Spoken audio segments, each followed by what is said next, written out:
There you go. Sorry about that, fellas.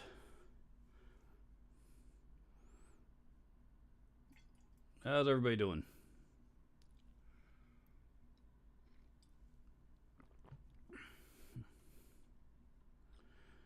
Let's see who we got. Robbie Stingle, Stephen Holt, Guitar Tim, and Jeff Seven. Thanks for being patient and hanging out and waiting for me here.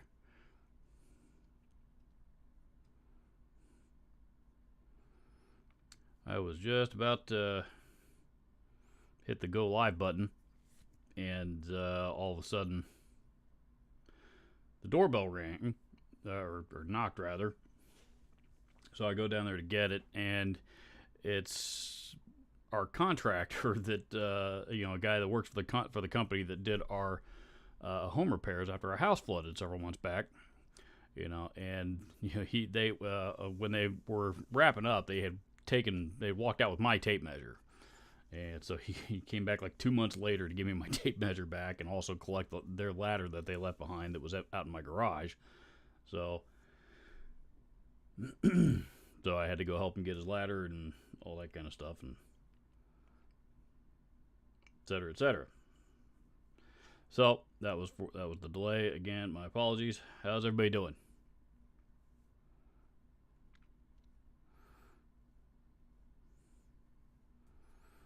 And Robert, great to see you live. Thank you. Thank you. Just kind of giving it another go for the holiday season. Mikey Gabbard, not a bad trade. Ladder for a tape measure. From a value standpoint, yeah. They they initially I had the advantage, but that ladder didn't belong to me, and they wanted it back, and I'm not gonna try and swindle them out of a ladder,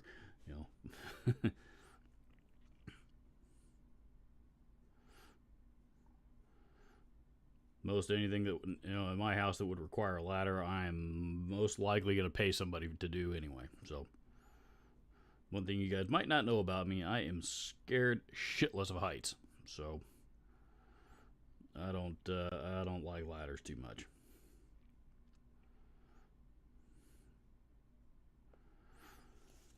So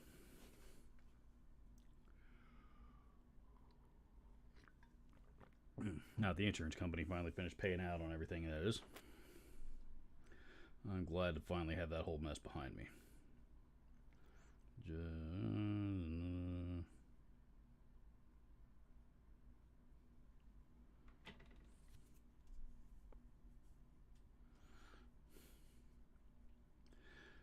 Mikey Gabbard says, yeah, my ladder days are over, as are mine.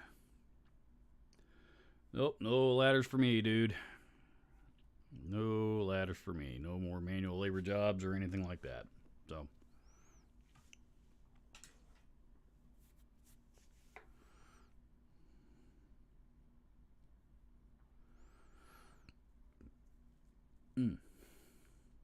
So what do you guys think of the new Metallica track? I've already forgotten the name of it. It was great, though.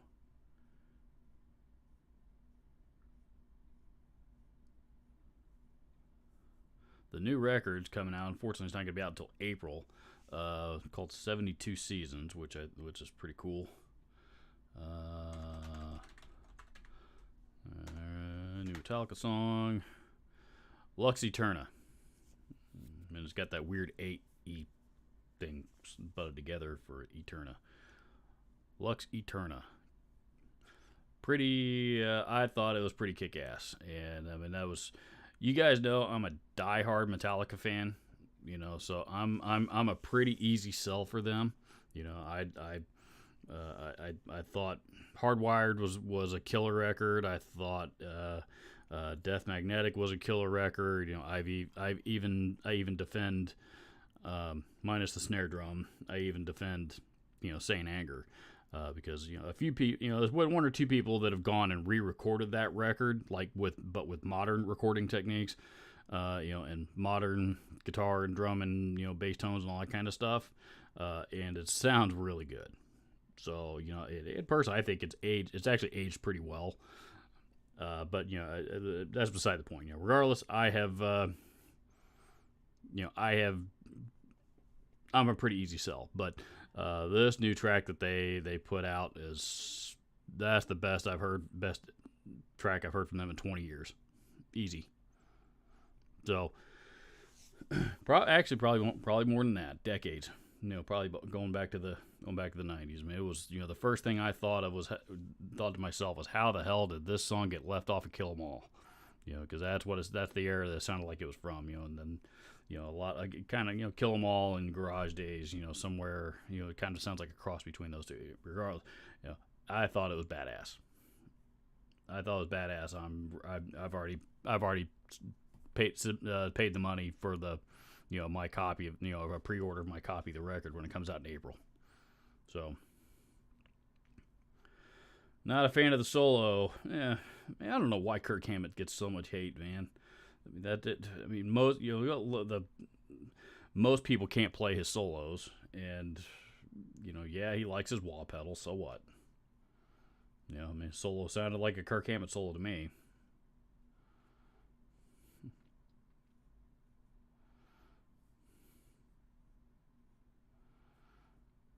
My Knees Hurt says, I've not listened to a Metallica album since, 1980s.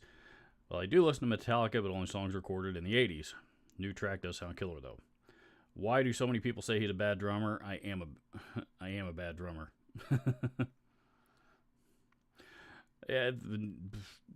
I've argued that as well. A lot of people are speculating that was not Lars playing drums on that new track, which I think is total bullshit. Lars Ulrich gets a lot of unnecessary heat, and and I'm not saying everybody should be a super fan of Lars Ulrich as a drummer, but you got to remember, back in the 80s, he was regarded as one of the best in the world. Especially when Justice came out, and the one video was all over the place, and that kind of had he was such a instrumental part of that Machine Gun sound that they were trying to emulate with that song. So he was there was a time when he was regarded as one of the best in the world, and I saw him live in 2019, and there's a video of it up on my channel from when I went and saw that show. I saw him live in 2019. And and I was right up front. And I had a perfect view of Lars throughout the entire show. They played for 2.5 hours straight through, no intermissions. And he didn't miss a step. He didn't miss a beat the whole show. He did just fine. I really don't know why Lars gets the heat that he does. If he was a terrible drummer, I think James probably would have replaced him a long time ago.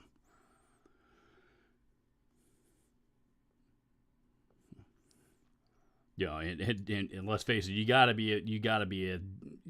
to have a certain talent level, just to be able to keep up with James Hetfield's rhythm guitar playing, as it is. And Lars has never had any trouble with that. So, people that are hating, that's not Lars playing on the record. No way that's Lars. Bullshit. Quit listening to the internet.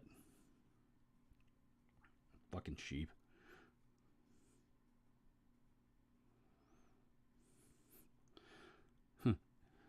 Infinite says, I like Hammett. Just sounds like he spent about 30 seconds on the solo, and they took the first take in the studio. Not necessarily anything wrong with that, man. I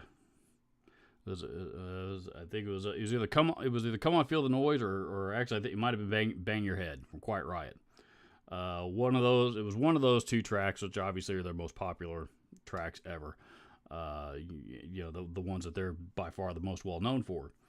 And I can't remember which one. I want to say it was Bang Your Head. But regardless, the studio version that we've been hearing for 4 decades now is the first take. And they've gone on record say what you hear is the first take. We didn't, we nailed it that time. We didn't go back and fix anything. So there are times when a first take is the right one. I'm not saying that's what happened here, but Ivan Laney says Lars is a good drummer. He just shouldn't be allowed to pick his own snare. That was they made a mistake. You know, you must have just logged on and not heard me talking about my thoughts on Saint Anger, because Saint Anger was Saint Anger I think has actually aged pretty well as a record. The snare tone was terrible because they loosened the chains and and they recorded it in the warehouse with that shitty reverb bouncing off every fucking thing. So yes, I know that the snare drum tone on that record is horrible, but as a whole, that album I think has actually aged pretty well. It's a lot. There's a lot more people that are playing more similar styles to what that record is now than there were 20 years ago when it came out. And also, sorry, I'm reading the chat as I'm talking. I probably shouldn't be doing that. But also if you look on YouTube, there's a couple of people that have actually gone back and re-recorded every track on that album, start to finish, using modern day recording techniques and modern day tones, and it sounds pretty good. So, anybody that makes fun of Saint Anger, fine, I get it, but you need to go check out some of those videos just to see that it's the music itself actually isn't that bad. It's actually pretty good.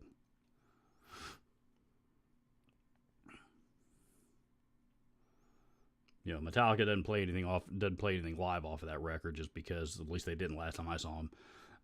They don't play anything live just because they're I got a feeling they're even part of their own fan base would outrage if they'd riot if they did that, and there's a lot of people that don't want to hear it. So, I mean, that's probably the right decision, but there's a couple songs off of that album that I wouldn't mind hearing them play live every now and then. Just one or two, and they don't need to play the whole thing.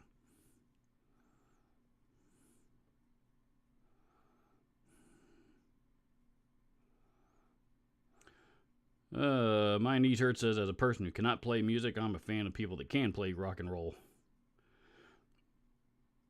Not all rock and roll is easy, man. Metallica have proven that over and over again. Hey, there's Divinity. What's up, dude?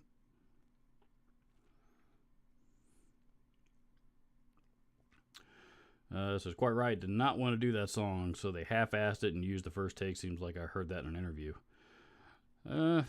I don't know about the half-ass part. Maybe they did. I don't know. Regardless, they didn't half-ass it hard enough then, because I mean, how many times have they had to play it since it was since they recorded it?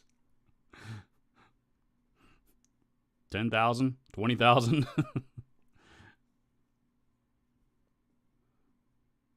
For the members that are still alive anyway.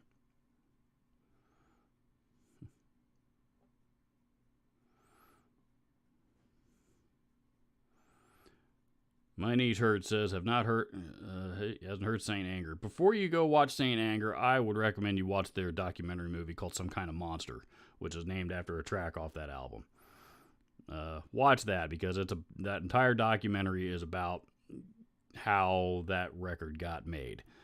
Because there was more than a few bumps in the road, to get from point A to point B. So, and that was also right around the time that Jason Newsted left, and they had to find a new bass player. And they show all that. So, watch that documentary before you listen to the album. I guess it doesn't matter which one you do first, but if you listen to the album and regardless if you like it or you don't like it, I still think you should watch the documentary, because it answers, it tells you a lot of things about that record that I didn't know when I listened to it the first time, and most people didn't know. So.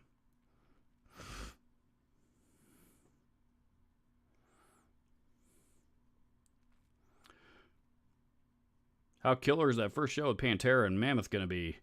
I don't know, man. Right, that's what the internet seems to be buzzing about this morning. Is their Pantera's first show in 20 years, which took place I think last night in Mexico. Ola did a thing on his channel about it here early this morning. I haven't watched it yet, but I've seen a lot of they're saying the first videos are online, and I started to go check those out, but it was a bunch of people taking videos with their cell phones, and those cell phone. Yeah, I know I have one up on my channel of Metallica that I was just talking about, but cell phone videos of concerts, I hate. So, not for me. Regardless,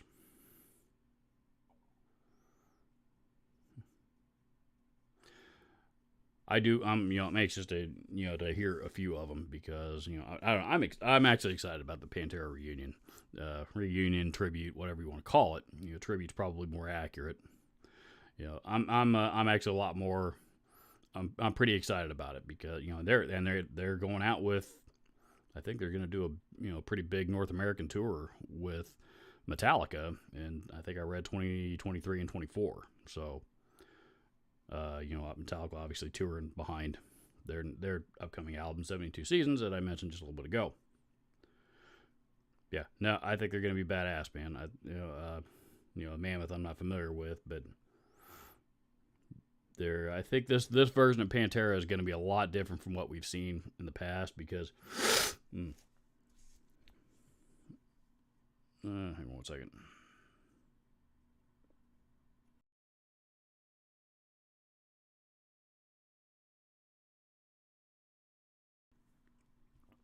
Sorry about that.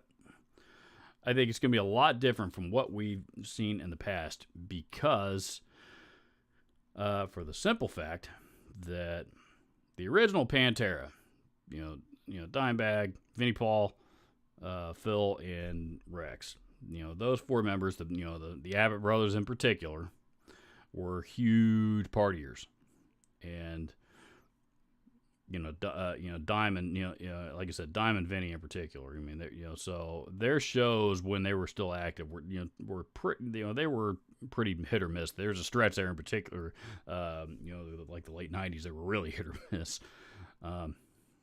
That's just what they were known for. So, but they also had a lot of other shows that were just absolutely kick ass. So, that said. Zach Wilde and Charlie Benante don't have that reputation. They're both of those guys are well into their 50s now. So yeah, Charlie's at least in his 50s. So it's I don't think that's as I think Zach's been sober for a few years now as well. So there's that's been. I don't think it's going to be, partying on the road isn't going to be as high of a priority as it once was, and I think they're going to go out there, do their job, and give people the show that they're expecting to see. And, that's just the benefits of, being a mature professional musician. So, yeah, so I think it's gonna be cool, and I'm keeping my fingers crossed, hoping to God I get a chance to see it. I would love to go to that show.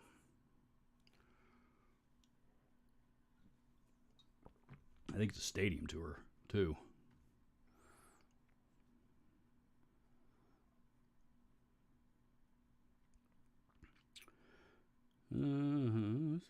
Dace Yates is here.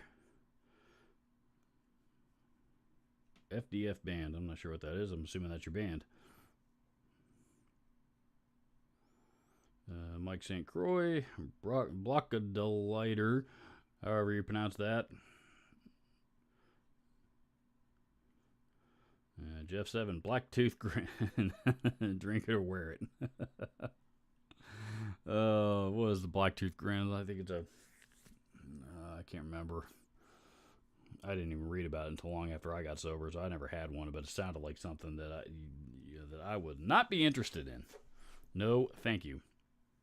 What is it? Half a shot of Crown or a shot of Crown, a shot of. Let me just look it up.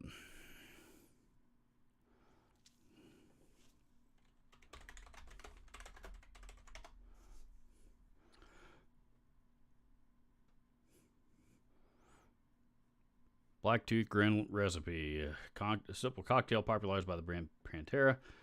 Late frontman Dimebag Darrell, etc., etc., etc.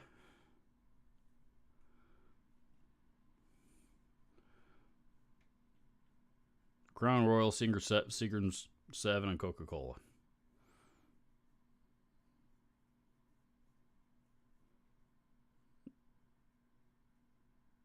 Name comes from a lyric in a Megadeth song called Sweating Bullets.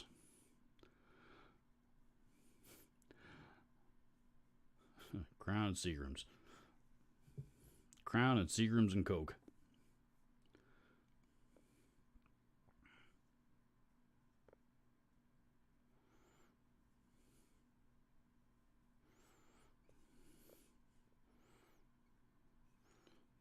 I was never a booze drinker, ruining the Crown. I don't know. I don't want any of it. So I didn't like any of it, even when I did drink.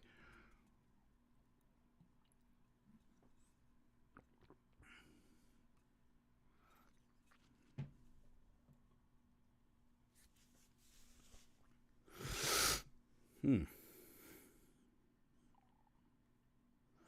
don't know why is that. Can you guys hear that?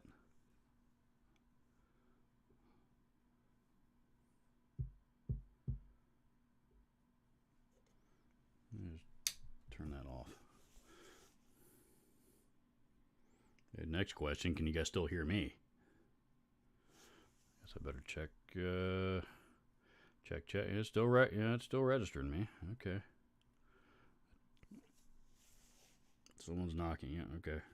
I turned off my mic pre, because it's got a. I've got a microphone. You guys can't see it, but there's a 6505 combo right here, and I've got a microphone. E906 that's on it, which is what this cable is. Which you guys might not even be able to see this, but my leg accidentally bumped into that microphone, so.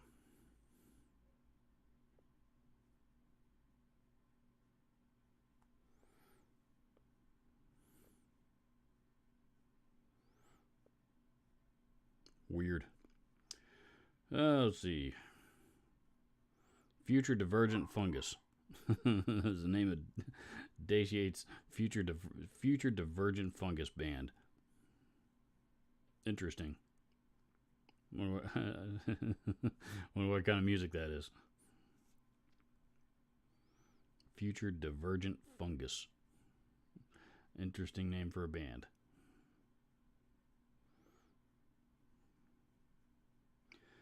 Let's see. Tommy Golden's here. Anybody else popped in that I haven't said hello to yet? Doesn't look like it. Block of Delighter says evening all. You must be over on the other side of the world, because it's 1 o'clock in the afternoon. Well, 1:30 now. 1:30 in the afternoon here in my part of the world, and and I know out on the West Coast it's about 10:30 a.m.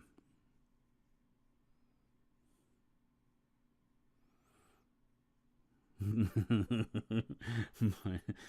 electronic church dance music. It says 7:35 p.m. in the Netherlands. Okay, yep, well, that would be evening. At least what I consider evening here in my part of the world.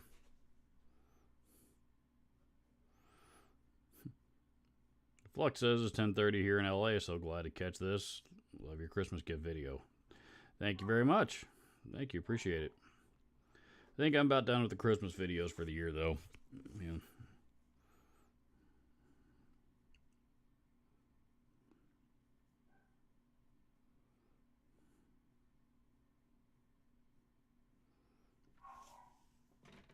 Yep, unfortunately, none of them took off it and did as well as I had hoped, but YouTube seems to be doing the thing where they're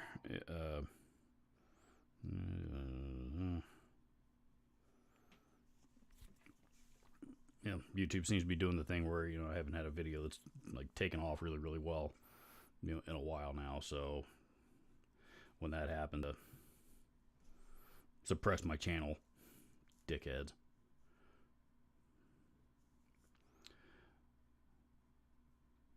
It is what it is, though, I guess.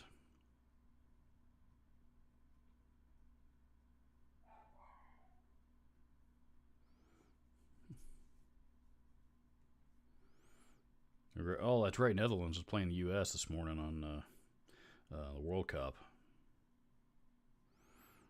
I don't follow. Well, if I don't follow what we in the U.S. here call soccer and what the rest of the world calls football or football, I don't follow that sport. But I was scrolling through Facebook for a minute this morning and saw that a few people that do follow that particular sport were watching that game. Seemed to be pretty disappointed by how it was going. So I kind of gathered that the U.S. was getting their asses kicked.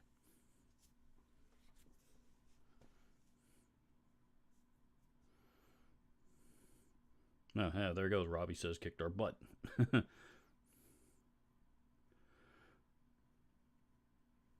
So that's all 20 minutes, and I found the U.S. looking a lot better. We'll see. Guitar Tim has re-entered the chat.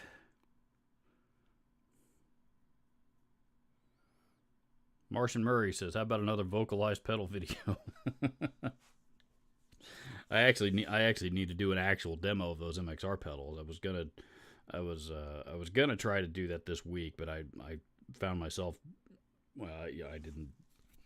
I was like, I normally do 2 videos a week, and this week, to get caught up because I fell behind a little bit during the week of Thanksgiving.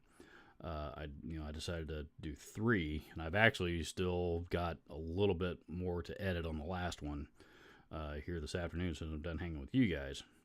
And I usually don't. I've usually got all that stuff done before Saturday. I don't like to mess with any of the stuff on Saturday. It's my day off. So, but it didn't work out that way this week. So I've got to finish editing a video, and then I got to upload all 3 of them.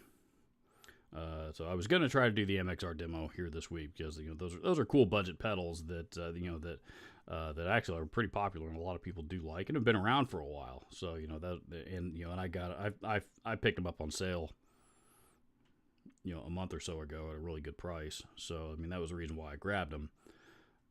And then I did the the stupid joke video, shorts video on it that a lot of people thought was pretty funny, and I forgot to do the actual demo. So I'll hopefully get to that this week.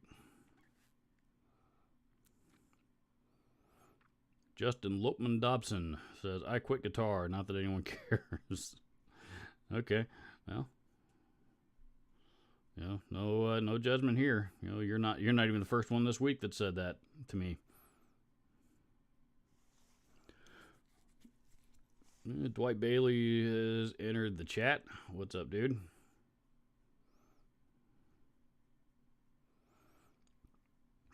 Stephen Holt says, "This is the first year I hired someone to put up my lights. Getting old." Our next door neighbor, a guy on this side of me, he's, our neighborhood's not the most festive neighborhood in the world for Christmas, but this year, for whatever reason, he wrapped, and he's just a single guy, lives next door, lives in that house by himself. And he's actually a music professor, and for whatever reason this year, he decided to wrap the pillar on his front porch. That's all he did. He just wrapped the pillar in his on his front porch in Christmas lights. So my wife goes, "Oh, it looks like Travis got his lights up this year. He doesn't normally do that." I said, "Yeah, he's making us look like shit. You want me to do should I wrap our pillar as well so that we're keeping up with the Joneses here?" I wouldn't hire somebody to do that, but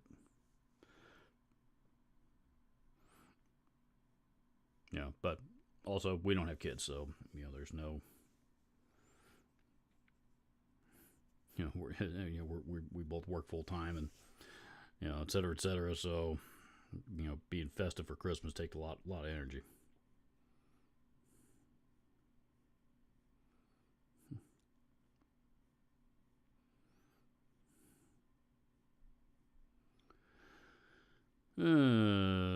Justin Lopman Dobson says, I still like guitar, but after 30 years I'm burned out. I'm switching to cars. Interesting. Okay.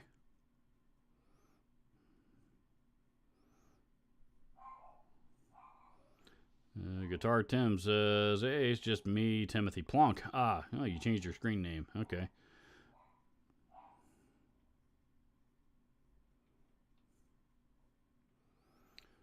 Dwight Bailey said, Robbie Stingle saw you on Johnny Bean's channel last night. It was great. I've never checked out that channel before. Dace Yates says, Robert, I saw a collection video where you did a few years ago. Is there a newer one?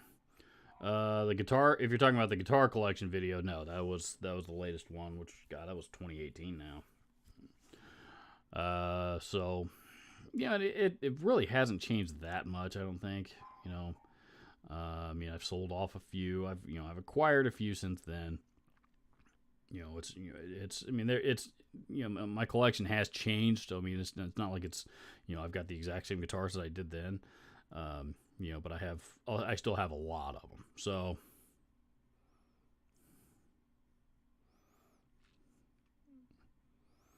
I still have a lot of them. So.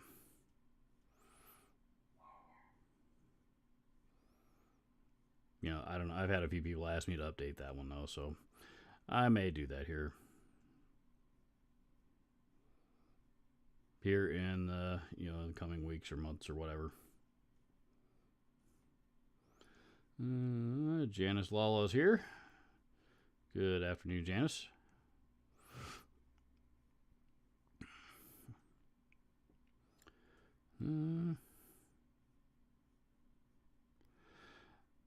Sorry, Justin, I ain't approving that your last comment, man. That's pretty derogatory towards women.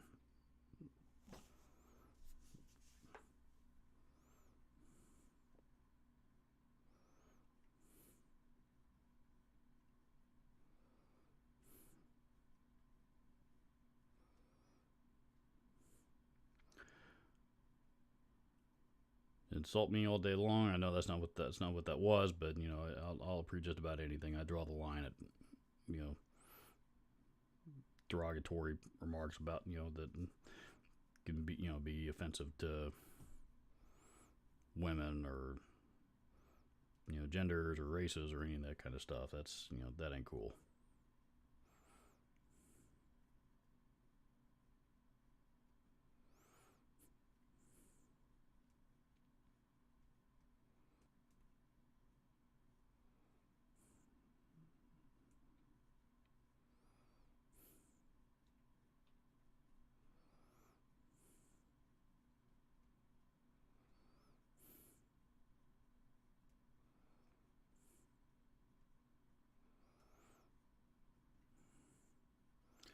Marcia Murray says you can always do the Grinch thing. One string of lights being pulled down by the Grinch.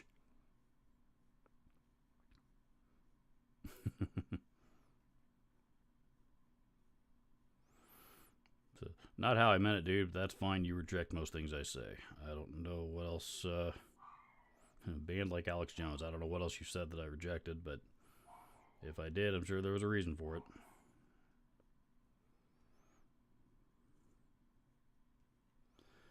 All right, moving on.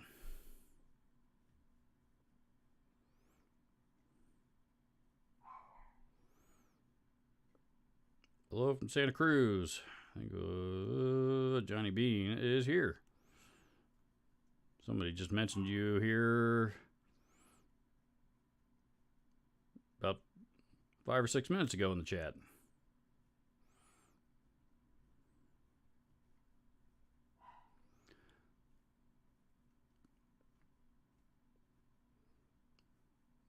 Everybody seems to know Janice. Everybody seems to know Janice. Hey, Jim Woodard's here. What's up, dude? What's going on? Robert, your mic is broken. My mic's broken?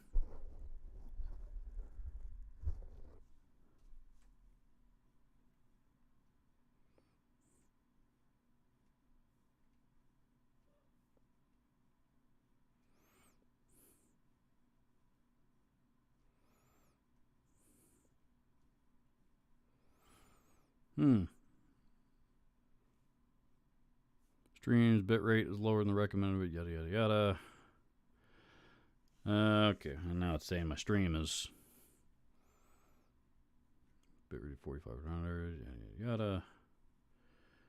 Okay, everything looks fine to me. I'm not even doing this at 4K. What the fuck? Alright, well, I'm gonna just pretend like it's working just fine until it dies. And if it dies, I'll deal with it then.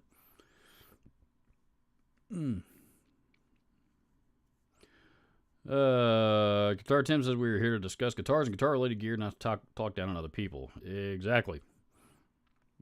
You guys know I make fun of gear all day long, because it's funny and because I get, it's you guys a lot of seem to think it's entertaining. I do too. But I draw the line at taking shots at other guitar players, other musicians, and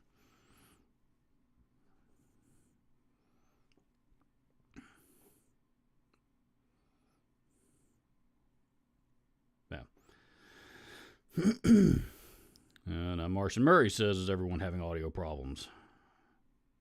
Jim Woodard says, I think it's just that you're talking off mic. The thump was loud. Okay. Now I'll move it over closer to me, see if that helps any. Mic works. Stream looks good. Okay, well, I moved it over a little bit so it's a little more on center. Although now it's kind of covering up my face, but that's all right. Well, I guess if you guys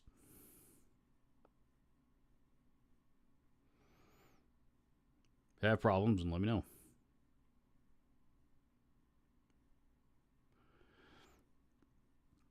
Justin Lopman Dobson says the comic book guy from The Simpsons just told me what's what. It was a fun 2-year subscription, but yeah, I can't tell my jokes are self-effacement and not sexism. You're out of touch. Yeah, dude. All right, I'm sick of your whining.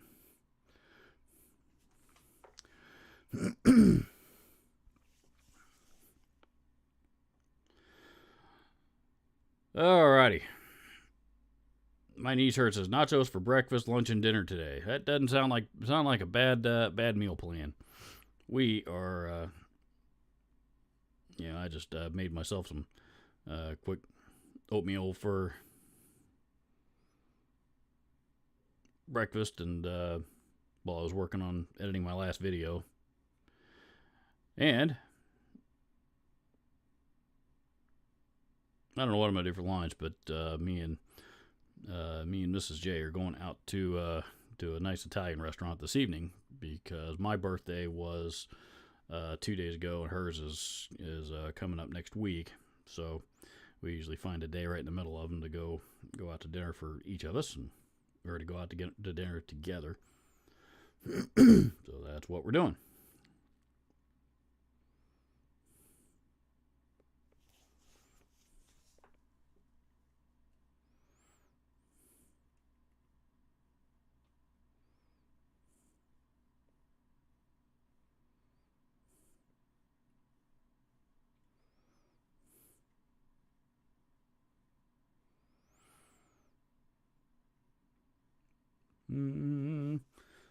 Jim's struggling with typos. Jim Woodard in the super chat. Thank you, sir. I appreciate that. Enjoy lunch. Happy birthday. Thank you very much. I appreciate it. I very, very much appreciate it. 45 years old. Now 45 and 45 years old in 2 days. 45 years and 2 days old. But, yeah. I very much appreciate it. I've been telling people all week long that if I'd known I was going to live this long, I would have taken much better care of myself.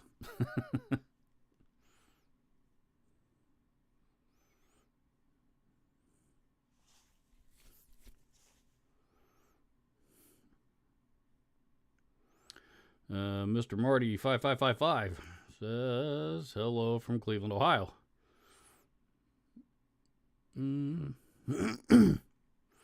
Johnny Bean says I restarted the video and it sounds fine now. Okay. Jim says that's much better after I moved the mic. Back must have been my connection. Okay. Well, sounds like all's right with the world then. Let's see. Feed sounds good here on Long Island. from Frank Cabral, and Big Cole's here.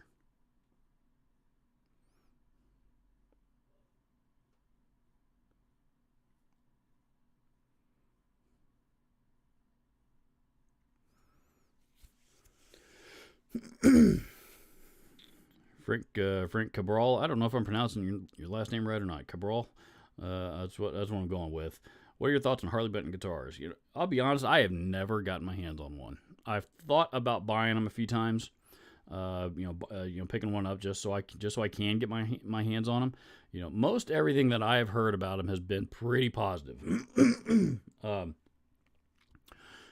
Most everything I've heard about them has been pretty positive. And with very little complaints, given, and I'm sure some of those things are given, are taken into account. We're talking, quality for the price that you pay, because they're very affordable if you're not familiar with Harley Benton. That said, if you're in the U.S., I know that getting a hold of a good one, let me rephrase that. One reaching you from, because they're owned by, I think the brand is owned by Thomann. They're the only ones that sell them, so you got to order them from Thomann, who are over in Germany, throughout Europe and the UK anyway. So so they ship them across the pond, and so here in the U.S., when you finally get a hold of one, the chances have gone down that U.S. Customs actually hasn't gone through and torn the fucking thing apart, and and they don't give a shit what kind of condition it reaches you in. They don't care, they don't care what kind of money you spent on it or anything.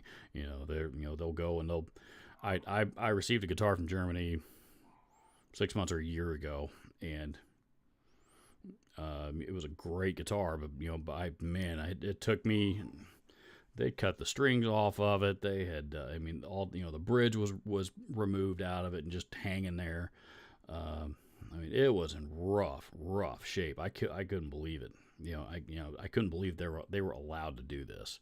I sent pictures to the company that sent it over to me, and they were just shocked. So,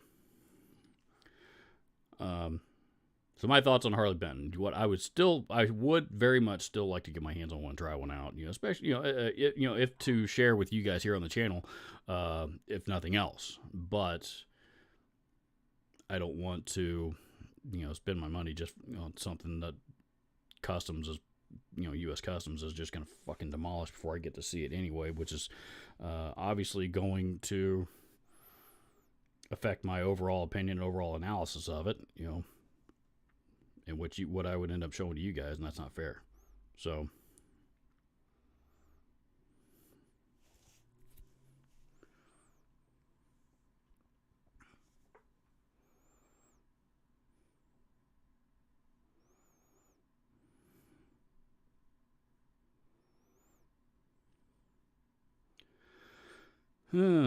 let's see. Thank you all for the birthday wishes. I appreciate that very much.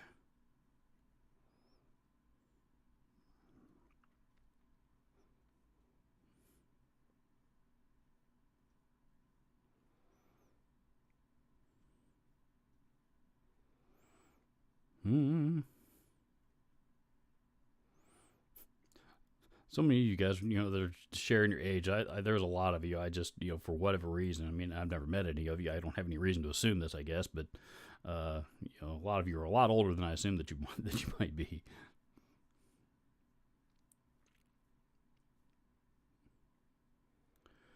My niece heard says Candlemass has a new album out. I didn't hear much of it. There's stuff all over the years, but the new one sounds great. I'll have to check that out. I've just kind of recently sort of started getting into Candlemass. I'm trying to get out of my own way, and I know that I've made fun of the doom metal players and the genre as a whole quite a bit, and for whatever reason. So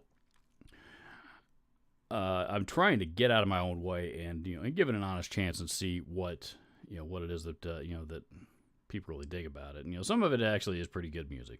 There's still a lot of stuff out there that's just droning on, two power chords at some ungodly slow, beats per second,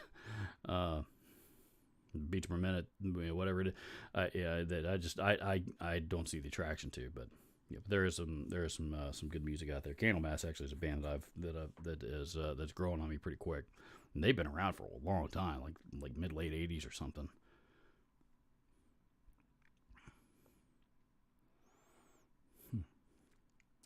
Jim Woodard says, "Me too. I thought about buying one or a Firefly or something, but I have so many of the real thing, it's hard to justify."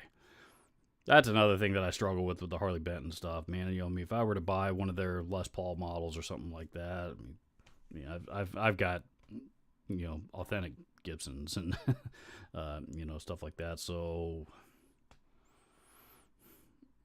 it's am I going to how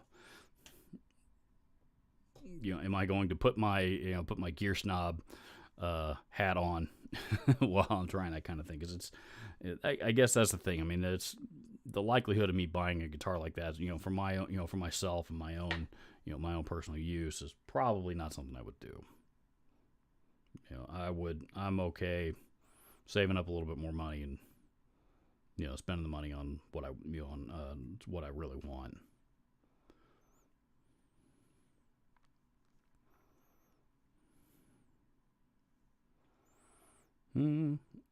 Jim Woodard says, I really want to compare one of those inexpensive guitars and put it up against my Gibsons, Fenders, or PRSs.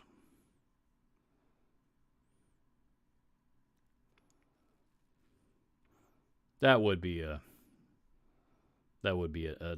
pretty informative experiment, though, to see what it's actually see how good of a value is this really.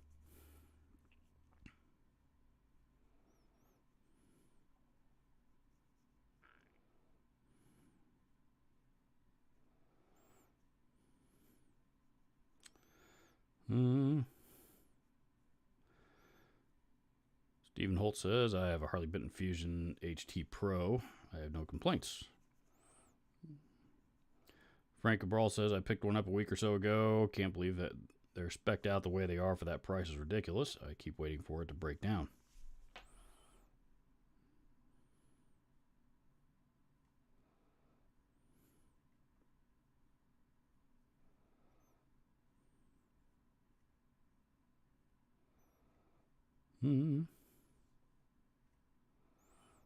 Took almost 3 months. I bought it right before the pandemic. Okay. Fusion 3 is pretty good. My Nieser says, don't they have a USA shop now?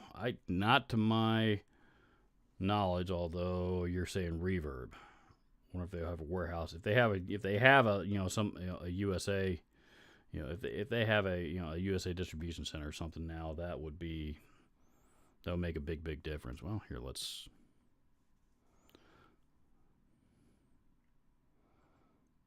Of course, also with Reverb, who I refuse to give any of my money to, so I'm not going to be buying anything from them, but.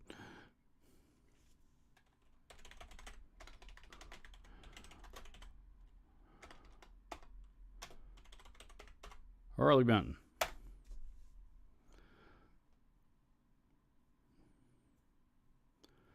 We want new, and you don't. Come on, there we go. Brand new. That's what we want.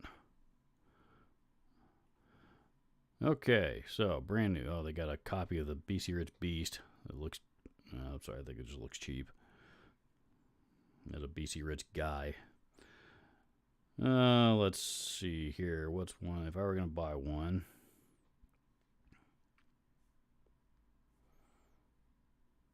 I got a few cool guitars. I'll tell you what, let me I'll share my screen with you guys so you guys can see what I'm looking at. There we go. So there we go.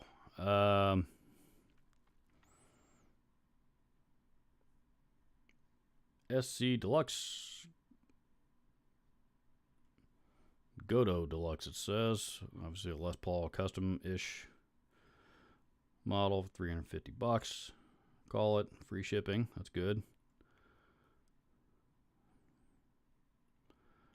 Yeah, got more of a modern cutaway. Not bad. What pickups are those? Yeah, this didn't zoom in. That sucks. Okay. Goto hardware. Tuners, anyway. Made in Indonesia.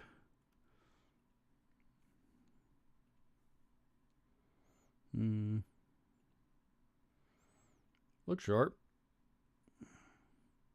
I am not familiar with those pickups. Never seen them. At least Nyota. Weight reduced Nyota body. Or Nyato, however that's pronounced. With arched top. That's kind of concerning. Mahogany neck, rosewood, the fingerboard. What is Dalbergia latifolia? I wonder if that's not Indian rosewood. Pickups 2 Tesla VR2 Alnico 5 humbuckers. Not familiar with them. All right, so regardless, $350. Harley Benton official USA shop, Gaithersburg, Maryland. Okay, so you are in fact correct, sir. Looks like now we can order them here from the U.S. I'll tell you what, let's, for shits and giggles,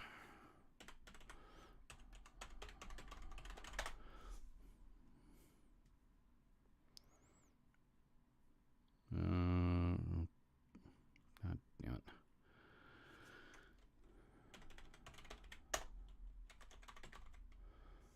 Tillman music.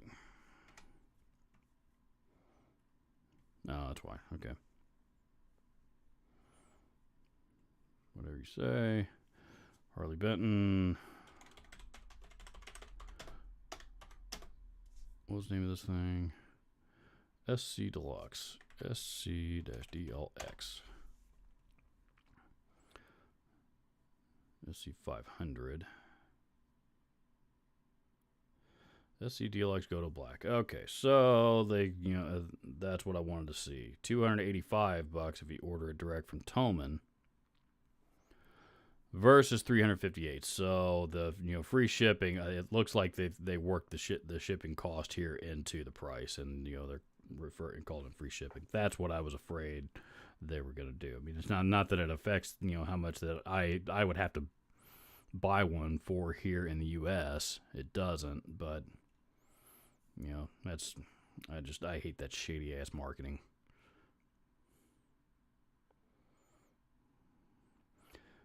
What else we got? SG model for $238, not bad. Harley Benton, yada yada. There's a strap model.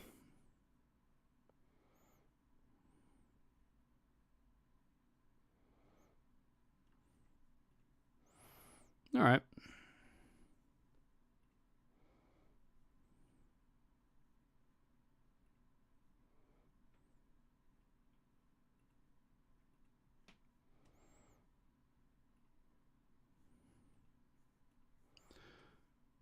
All right, so there we have it. That's the current state of Harley Benton. Interesting.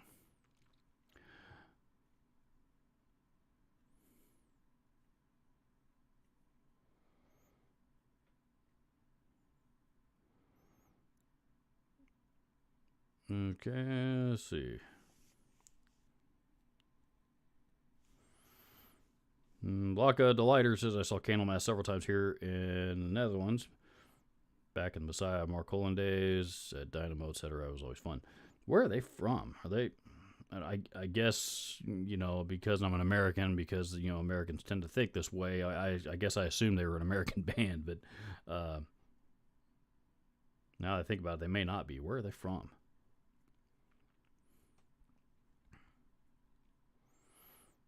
My niece here says New Year's Revolutions for Robert, getting into fuss battle. No, that ain't happening. Not happening. No, I am going to keep my New Year's resolutions to myself here, at least for the time being. Not that I'm a big New Year's. Honestly, I've never been big on New Year's resolutions anyway. I think they're, it's all superstitious horseshit. But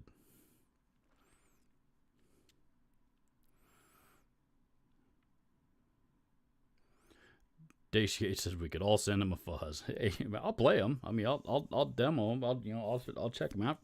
I'll check them out. I'll demo them for you guys on the channel if you guys really want to see it. But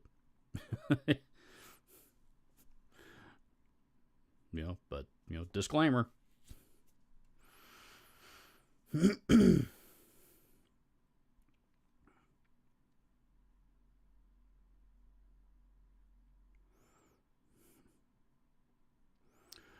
Frank Cabral says, I would say they are on par with the Made Mexico stuff Fender's putting out right now. Interesting. I mean, that honestly, Fender's Made Mexico line is pretty strong right now. I mean, they're the best they've been. Those guitars are the best they've been in decades, I think.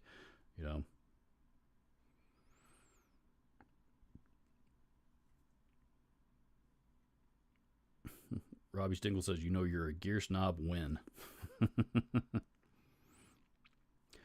S-Fear6 says, hello RGD, are you expecting a new guitar this Christmas? Not this year, I'm not. Unless somebody else is getting me something I don't know about, but no, there is likely, there's probably not going to be any new, any new guitar gear here in my household anytime soon. There's a couple of companies that are sending me some gear to demo, but that's not Christmas gift stuff. That's not stuff on my wish list. That's stuff I'm checking out for to show you guys. That's content stuff. So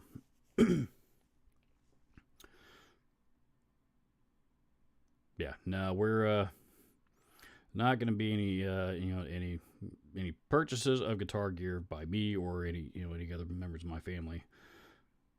At least not that have access to my bank account this year. So this is not to go into any details, but financially this has been a pretty tight year for us. So we've had some unexpected expenses that came up numerous times. So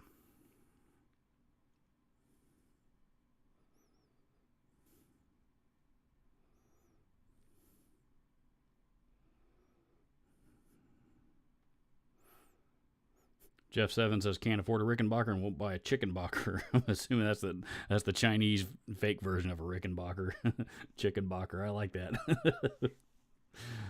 Considering a Harley Benton Rick copy. Big Cole says I like my 10S better than my Gibson. Keeping Gibson because it's a Silverburst. If it's a Silverburst Gibson, those values on silver, especially if it's an older one from the late 70s. Values on those are skyrocketing right now.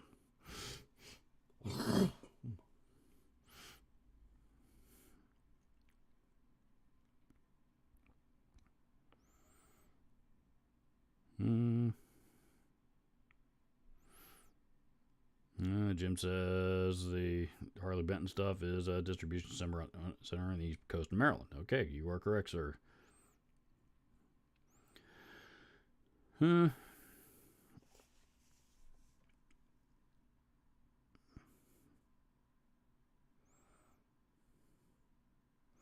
S-Fear6 says, how come you don't watch any rock/metal show?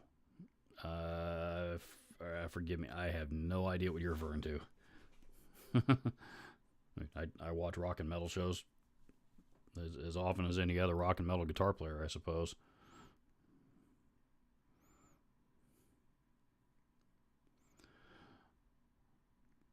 Frank Cabral says, for that price you can swap pickups and not feel bad about it. That is an advantage of some of those more inexpensive, I don't want to call them knockoff guitars, but that's basically is what they are. I've got my 10S is hanging up around here. Actually, I think you guys you guys can see it right about there ish. So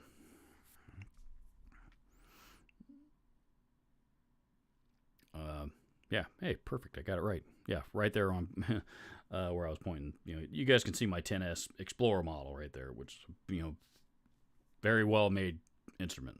You know, the pickups in it are okay, not bad.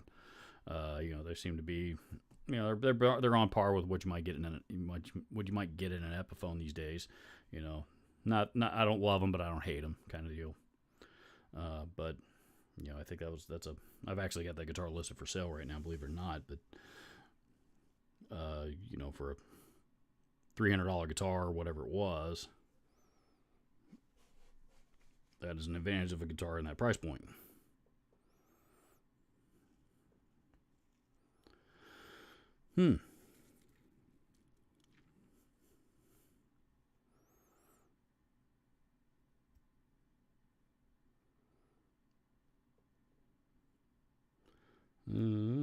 However, stock pickups don't sound awful. Stock pickups have. Sorry. You know, stock pickups are more affordable, have gotten a lot better and more affordable guitars. They're not, you know, they don't seem to be the, you know, the muddy sounding shitty pickups that, you know, that you used to get in like some of the older Epiphones, you know, 10, 12 years ago. They were, you know, that I grew to hate pretty quick. You know, a lot of them gotten a lot better. Candlemaster Swedish, okay. Interesting. I'm just now getting down to that answers to that question. I've probably got a ways to catch up with you guys. Martian Murray says, just got my JC40 delivered. Nice. Best clean tone on the planet. The Roland Jazz Chorus amps.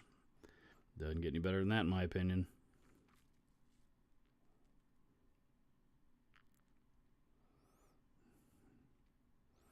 Jim Woodard says, Rat's Bane equals a great way to tip your foot into the fuzz leaning pedals. Or any other Rat style pedal for that matter. I would love to have a Rat's Bane just because I do dig Rat pedals.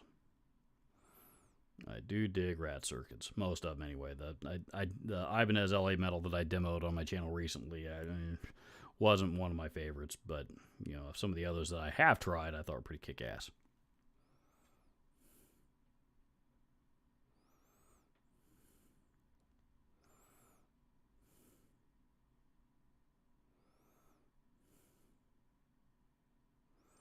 My knees hurt says, how close is the Rat to a fuzz? Is there some crossover on that pedal?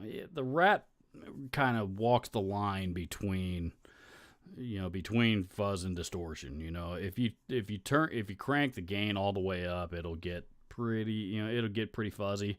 You know, maybe not like, you know, Velcro kind of, you know, nasty ass, you know, type of fuzz.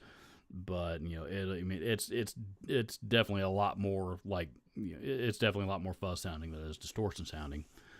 From that regard, I you know, Rat pedals I actually prefer to run them with the gain down, so they're more distortion like sounding, because they've got this really unique, you know, nasty gnarly type of, you know, harsh sounding type of distortion it's just unique sounding. That's what makes them great, in my opinion. So, you know, I mean, Rat circuits, I mean, nothing else sounds like them. They're just different. They're just a little bit different. So, Big Cole says, anybody try out Glenn Fricker's pedal? I haven't. I am. I did shoot a message to a buddy of mine at Rev, and he didn't get back with me, so I'm assuming, you know, the lack of response, I think, was my answer.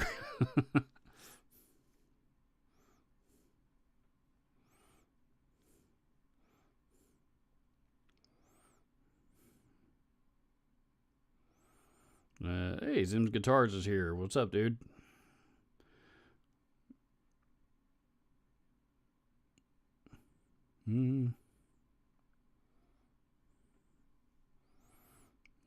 Dane, DCH says, Dane, what's you, bro? I don't even know who you're talking to. I'm assuming not me, so. Let's see.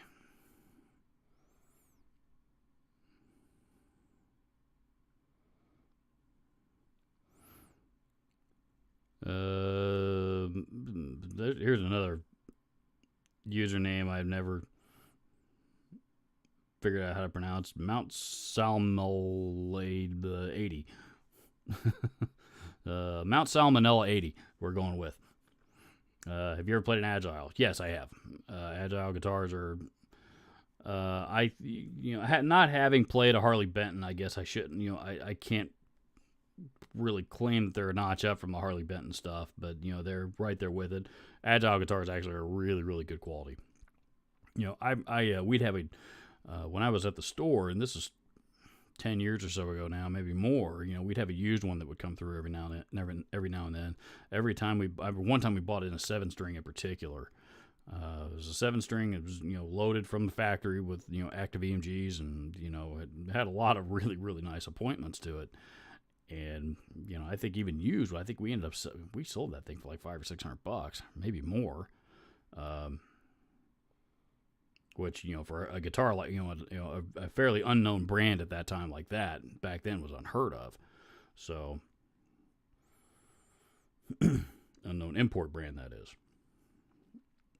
But that one, as well as a few other like Les Paul style guitars that we had taken in on trades and bought in used and that kind of stuff. I was pretty impressed with just about all of them. They were all really, really well made guitars. Really well made.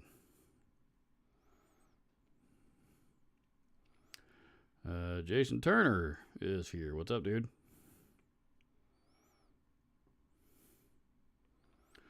Janice Lawless says, I use the JC Clean model on my Roland Microcube. I do. I haven't used my my Roland Cube in a long time now, but matter of fact, that's probably another one I should get rid of, clear out some space. But that was one advantage to that amplifier was that. So.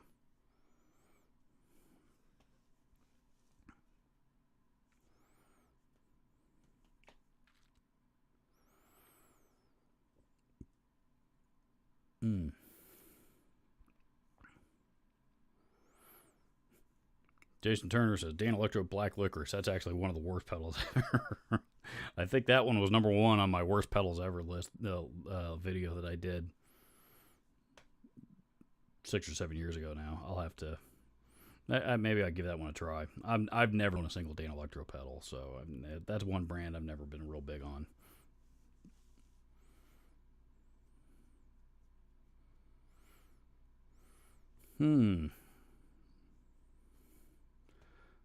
Stephen Holt says, Flatiron Fuzz. That's one of my favorites. That's, honestly, that's probably the pedal that converted me, because I used to hate rat pedals too.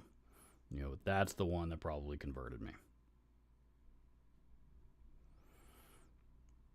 Jason Turner says, what's better as far as tone for the Boss GT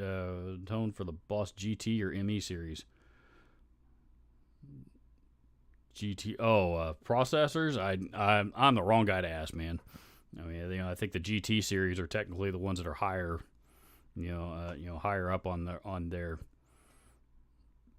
product tier, their product line tier. I think the GTs are generally the higher ones, but I mean, I'm not a processor guy. Even the Boss stuff. I'm not an effects processor guy. I mean, even though I sell gear for a living, it's one of those things people, I'll give my opinion on them as best I can. But for most part, people tell me I want one of these, and and I say okay, and and take their money. So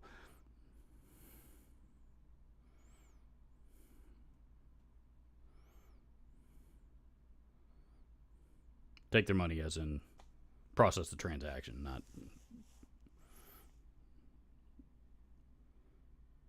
take their money as in unethically.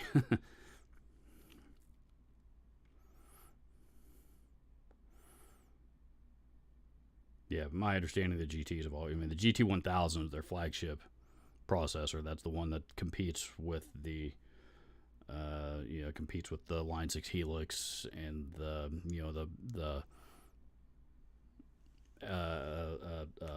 fractal stuff, etc., etc. So I would say that's probably the higher end versions.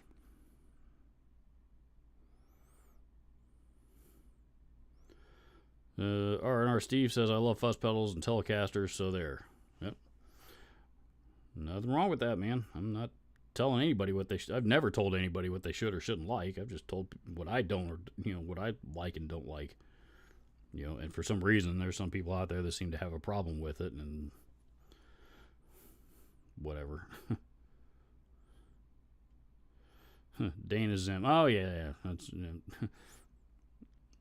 okay, never mind. I knew that.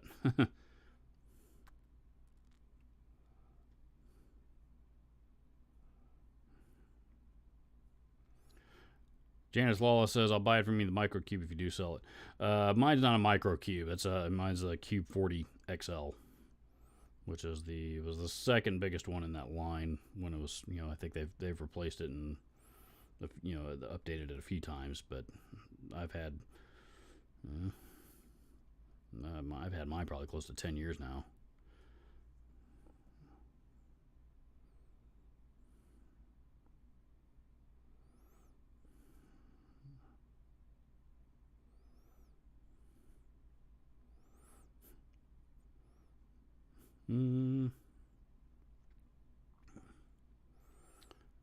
Jeff Seven says, DOD Classic Fuzz, almost essential for playing Devo. There's a band I haven't heard in a while. Yamaha was number one, says Dace Yates. Jim Woodard says people who get mad about that is like getting mad because someone doesn't like mustard on a sandwich. I don't know what's the... I don't know what is the mindset of people. I mean, I see it all the time. People will ask me, what do you think about such and such a such and such a piece of gear, and half the time I've gotten into the habit of just asking, especially because I can just about see it coming, because I'll do a video on such and such a pedal, then somebody in the comments out of nowhere will ask me my opinion on something completely unrelated to the video topic or anything in the video. That's almost always somebody looking for price for purchase validation. So I almost always ask ask them somebody, why do you own one? And then then when they say yes, that's when it's fucking matter what I think. If you buy it and you enjoy it, why do you care?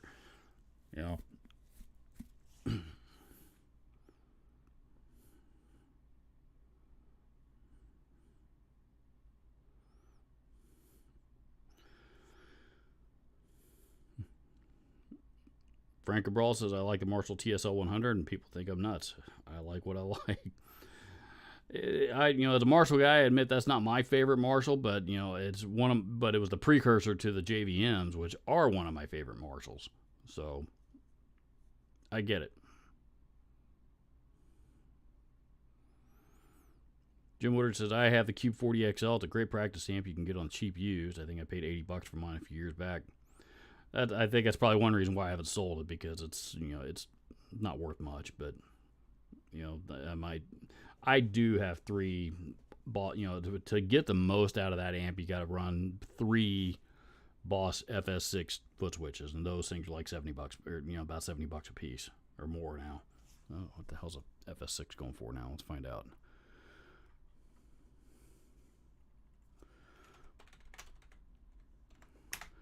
Boss FS6, $79.99. Okay, so they're $80 for a dual. Basically, it's a dual foot switch. So I run, to get the most out of that amp, you really have to run 3 of those. And I do have 3 of them to sell with it, so mine might bring a little bit more. I don't know. I guess we'll see. Non-existent humans in the super chat there. Thanks, dude. Says thanks for coming back to live streams again. Seeing how it's going, give it a few more weeks, and then I'm gonna decide if I'll keep doing them or if I'm gonna go back to throwing in the towel.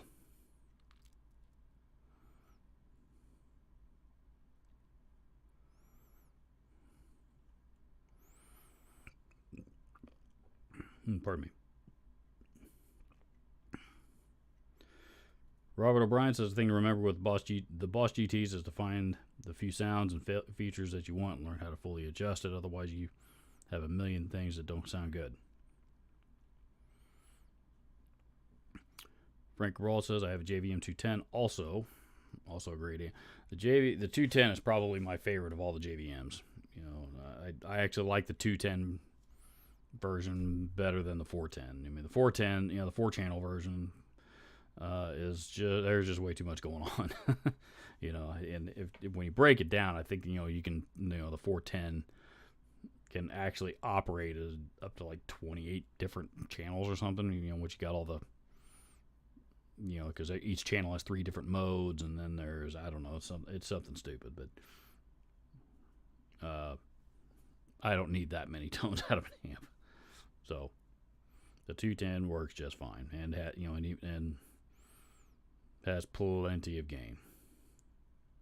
I would actually love to have a JVM. Love to have a JVM, but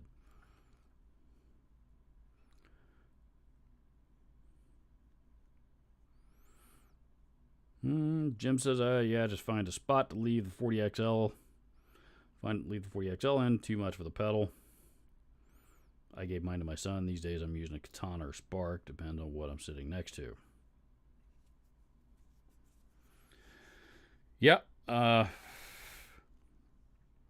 get, you know, a lot more limited than it used to be. So, yeah, I've had the urge, you know, the itch lately to, you know, get back out and start playing in a cover band again. But, you know, one reason why I haven't jumped on that just yet is because, you know, I don't know where in the hell I'm going to find the time, you know, to go and, you know, to sit down and learn a bunch of new songs, you know, or, you know, brush up on songs that, you know, that I've played in the past. So, you know, I mean, most of the time when I sit down and play, you know, it's you know, usually because I'm getting ready, I'm recording something for a video, or, you know, usually for a video. So,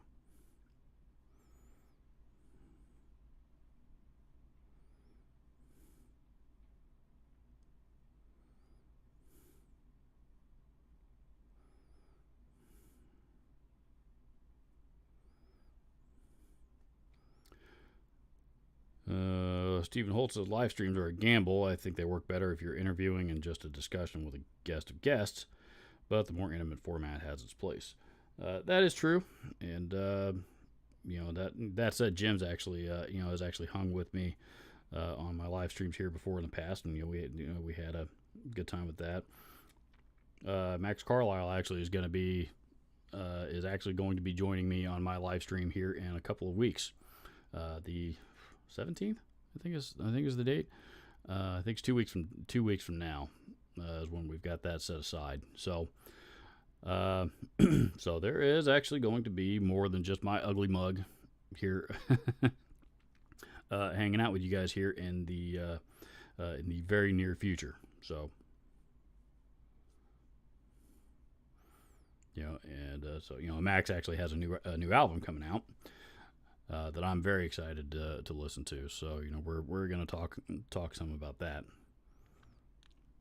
when the time comes.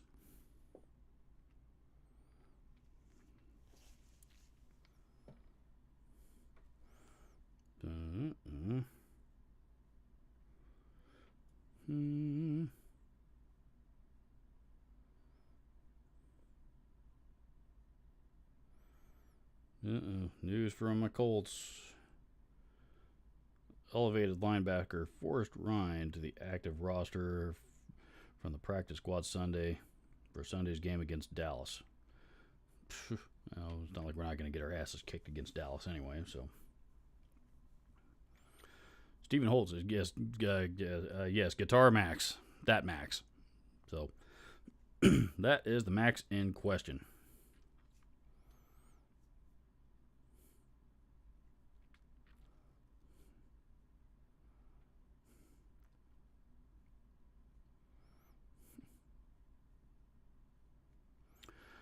Jim says, I'm in the same place, sitting here prepping for a gig right now. Les Paul / Appetite in my lap, and DSL 40C behind me.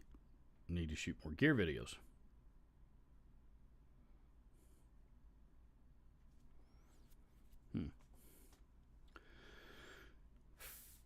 You do have a lot of videos, or a lot of cool gear that you could, that would, I think a lot of people would probably take an interest in you sharing that stuff.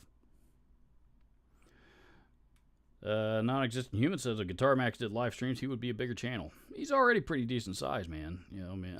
I think, live streams, especially at his, when you get up to, to his level, he's, where was he, 150,000 or something now? Probably more than that. He hit, it took him a while to get to the 100,000 mark. He's 175,000 subscribers. Took him a while to get to the 100K mark. But once he did, that wasn't, that was what, maybe a year ago or so, that he hit 100,000. Now he's almost doubled it a year later, and he's been on YouTube for a long time. So a real long time.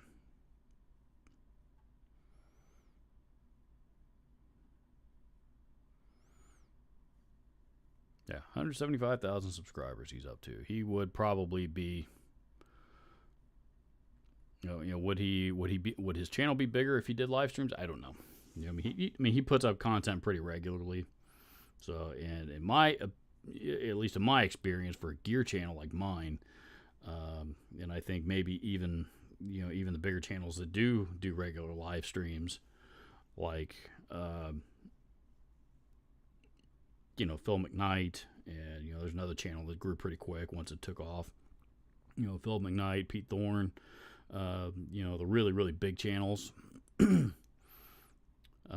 think those guys are.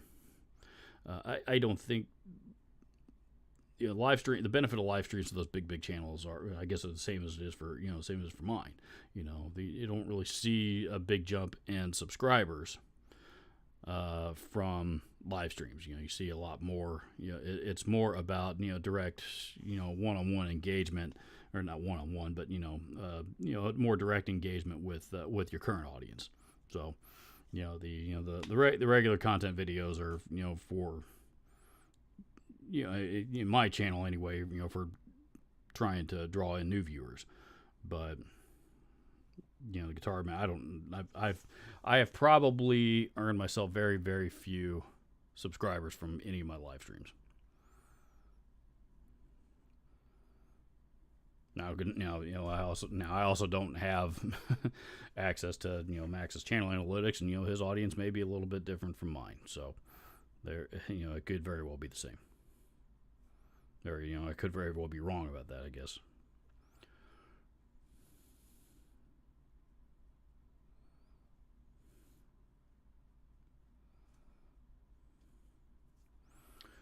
R&R Steve says, I love it all. If you don't like it, die angry. I'm super digging RE20 into Orange Crush 120 / Avril Lavigne. Those new Boss Space Echo things are, they do look pretty cool. I've got a note into my Boss guy to see if I might be fortunate enough to get to share one of those with you guys. So right now, so far, the answer is no.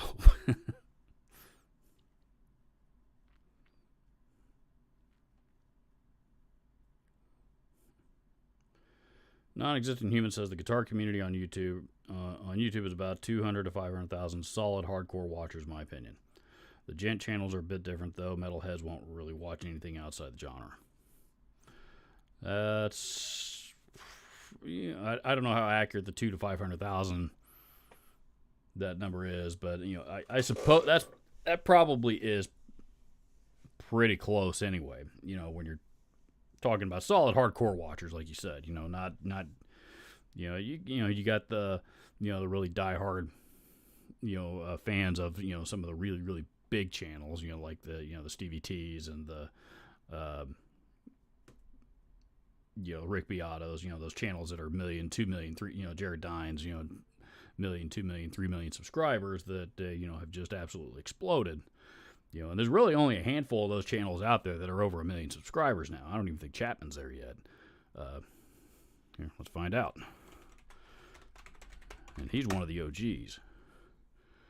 Rob Chapman, still 735,000 subscribers. He hasn't grown at all in the last couple of years.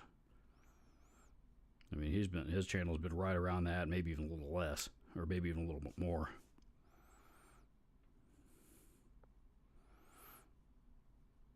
Obviously, I think a lot of that has to do with, you know, the controversy around him from a few years ago, which, you know, a lot of that I think was pretty unfair to him. But not all of it. Regardless, he's been on YouTube for a long time now. Probably close to 15 years if I had to guess. And he's not, you know, he hadn't hit it yet. Anyway, beside the point, there's only a handful of those channels out there that are, you know, over 1 million, and those are like diehard people. Or diehard fan bases, you know, like you said, the core guitar community people, you know, people that watch my channel and Max's channel, and they watch, then they go watch Glenn's channel, and then they watch Fluff, and then they watch Kyle Bull's growing pretty quick right now. You know, Stay Metal Ray has gotten popular. You know, then they go check out Pete. You know those guys. So 200,000 to 500,000 is probably pretty. That's probably pretty accurate.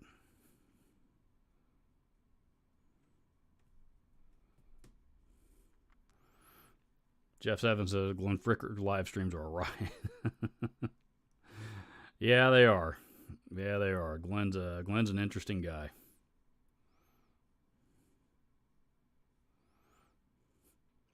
Stephen Holt says my channel has about 12 subs and most are family who don't watch it. Yeah, that's pretty much where just about every guitar channel, or you know, every channel on YouTube starts. You know, your friends and your family are your audience, whether you like it or not, whether they like it or not. You know, because they're the only ones you got to, you know, to promote your content to. So, then eventually you put one out that that shows up more in YouTube's search results, and then finally YouTube will blast it out to a larger audience and grow that, and help, then you'll grow a lot from there. But that doesn't always happen overnight. Took me, I think, 2 years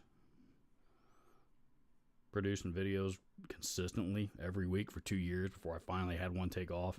I went from 300 subscribers that I scratched and clawed my way to for 2 years, 300 subscribers, and all of a sudden, my subscribers quadrupled just about overnight.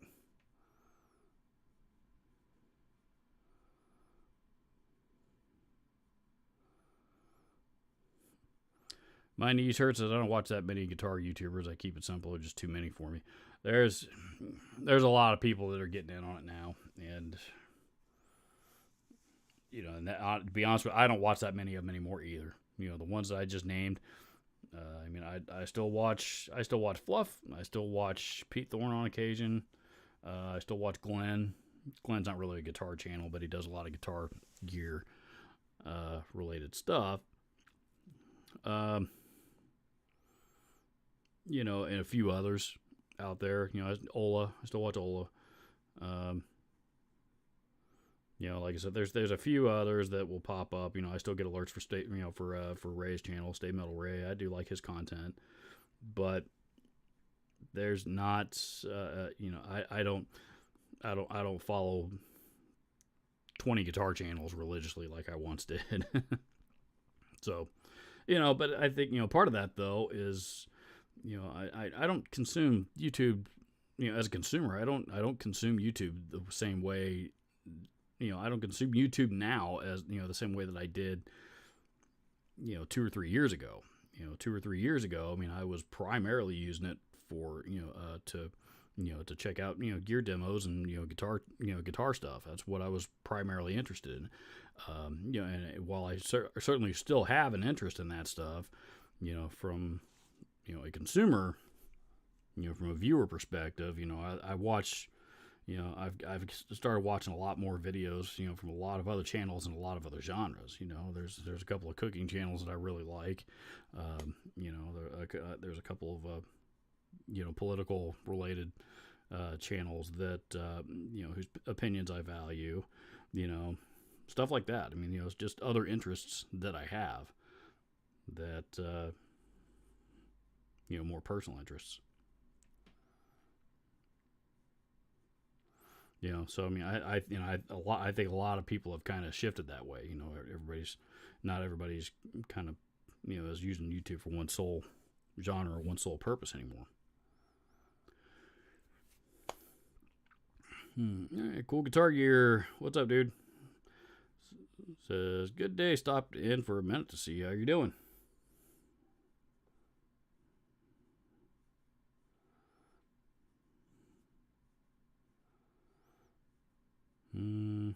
Let's see.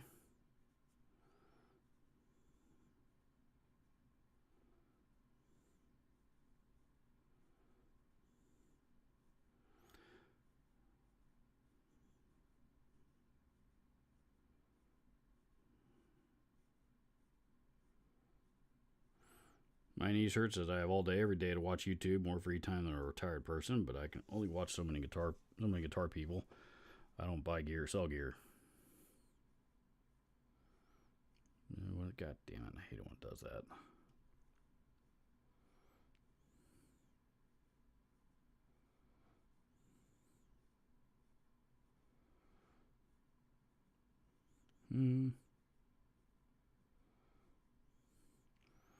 Boss Time Burnth has over 700,000 subs. I don't know who that is.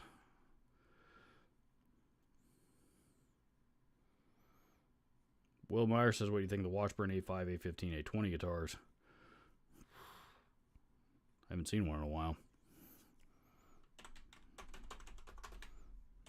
Is that the Explorer-ish? Yeah, I remember those. I remember those. Yep. Yeah, those. I haven't played one in a long time, but I was at a guitar show here in Indianapolis. Trade show. I don't know, 4 or 5 years ago, and there was one there, and I almost bought it. But it was, I didn't because honestly, it would have been more of an impulse buy than anything. And I mean, I didn't love the guitar. I've never regretted not buying it. It would have been. It was a cool looking guitar, and that was really the main reason why I was considering it. Tack on another one to the collection at that time. But looking back, I'm glad I didn't buy it because, like I said, I didn't love it, but it was, it wasn't a bad guitar by any means. That particular one just,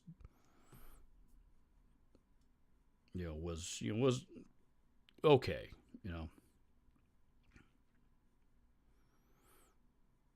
And also, I think I also remember it was, the other thing that was holding me back was, it didn't seem like it was all that great of a deal.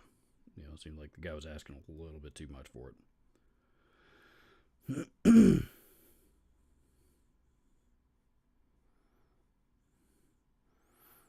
Tyler Johnston Guitar says, at what point did your jam room become a guitar dungeon? Pretty much the minute I moved into this house. Maybe not quite here. The way the way this channel started, I was still, when my wife and I bought this house, we knew, from the minute we signed the paperwork, or actually, from the minute that we first came and looked at it, the room that I'm sitting in right now was going to be my guitar room. So, we had, so as soon as I moved in, the first thing I did was move all my guitar gear in here, and I didn't have anywhere near as much then as I do now. So it took a while. Even then, it still took a while to get it all straightened out. But I did that. That was 2013, and then about a year later, maybe not quite that long. I was still a manager at Guitar Center, and I was starting to get pretty burnt out by that point. The guitar business was getting was wearing pretty thin on me, and it got to the point I kept the door of this room shut for probably the last 6 months that I worked there. I didn't, I came home, I didn't want to so much as look at another guitar, and that was my mindset for a while. So I left Guitar Center and went off to go do something else, entirely different in an entirely different industry. And that's when I realized that maybe now is when I want to. I've got thousands and thousands of dollars worth of gear behind that door that's not getting any. I'm not doing anything with, and I really want to do something with it. So, I bought a cheap camera on Amazon, and had no idea what I was doing, and decided to start doing, did a little bit of research and, still didn't know what I was doing. Decided to start shooting guitar videos for YouTube, talking about gear, which is what I really had come to miss the most about, my days at the, my days at the store. So that's really where it started, and, kind of took off from there. And that was the end of 2015. So I guess it was longer than 6 months that I wasn't doing much in here. Anyway, so that was, I think November 2015 is when I uploaded my first video. And at some point, before I uploaded it, I knew I needed a name for my channel, and for whatever reason, Robert's Guitar Dungeon happened to be the name that stood out in my mind the most, and that's what I went with. And looking back, I really wished I hadn't done that, because I've grown to hate it. And I'm actually I need to update a few things in my Teespring shop and a few other things, and I'm actually going to be changing the name of the channel here pretty soon.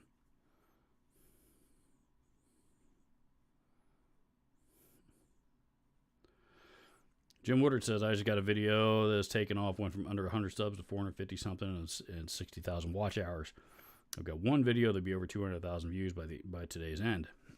Yeah, and that's YouTube's algorithm kicking in. And when that happens, that's when it gets fun. That's when you start to see all of the hard work that you put into it finally paying off.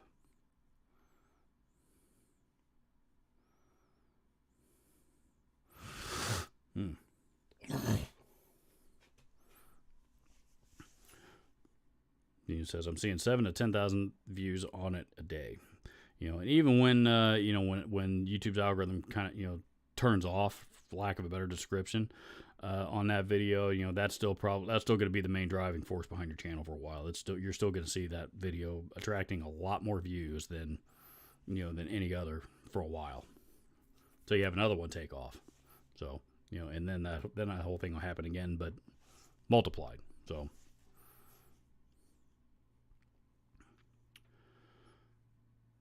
Well, let's see.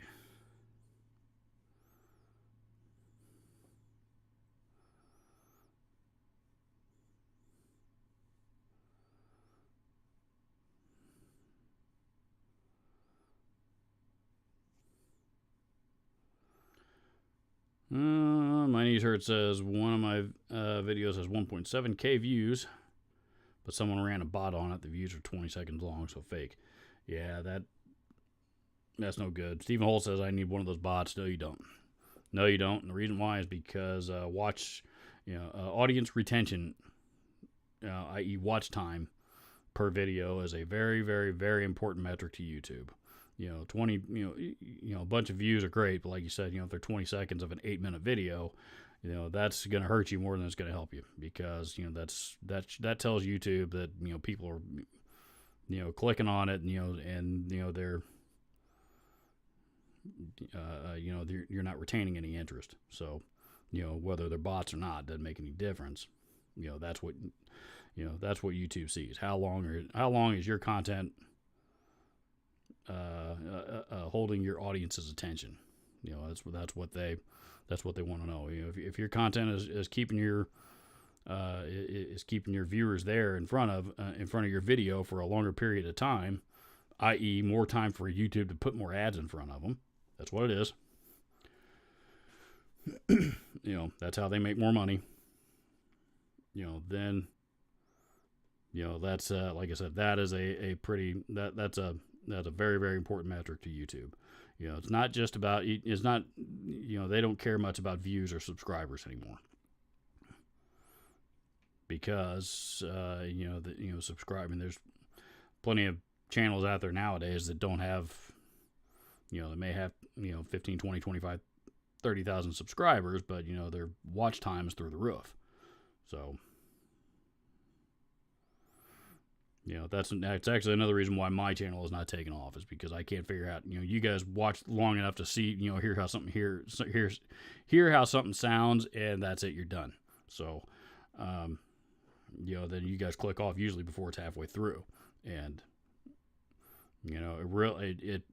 probably, if I were to get out of my own damn way, I would cut my demo videos down to about 3 minutes, long enough for you guys to hear a 1 minute track and 2 minutes to see the twisty knobby thing, and and maybe a subscribe to the channel thing on the screen, and that's about it. I think for the most part, you guys don't really seem to care too much about my opinion. You care about how it sounds, and then, like I said, once you hear that, you're gone. And I'm not complaining about it. That's just the reality. That's what the analytics of my channel show. So, but because of that, my audience retention is a lot lower than YouTube would like to see. So, Stephen Holt, when you say I need one of those bots, no, you don't. Trust me, you don't want one. Also, you don't go do the Fiverr thing where they say, I'll get you 100 subscribers for $5 or something. Don't do that either, because YouTube will automatically see all those are bots, and they're going to delete them immediately.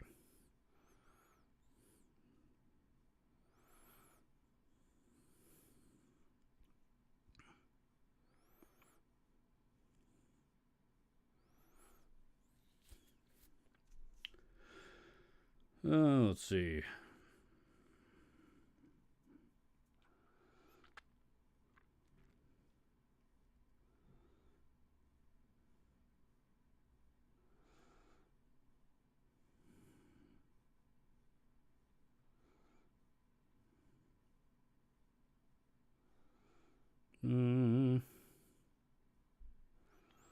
Stephen Holt says we bought a house with 4 bedrooms so my wife and I could both have an office. Too much gear. We're the thought has crossed our minds about selling this place and buying a bigger house. So, and honestly, that could very well happen in the next couple of years. We need to see what the housing market's going to do, and there's a lot of uncertainties about the housing market right now that I'm not real comfortable with, but.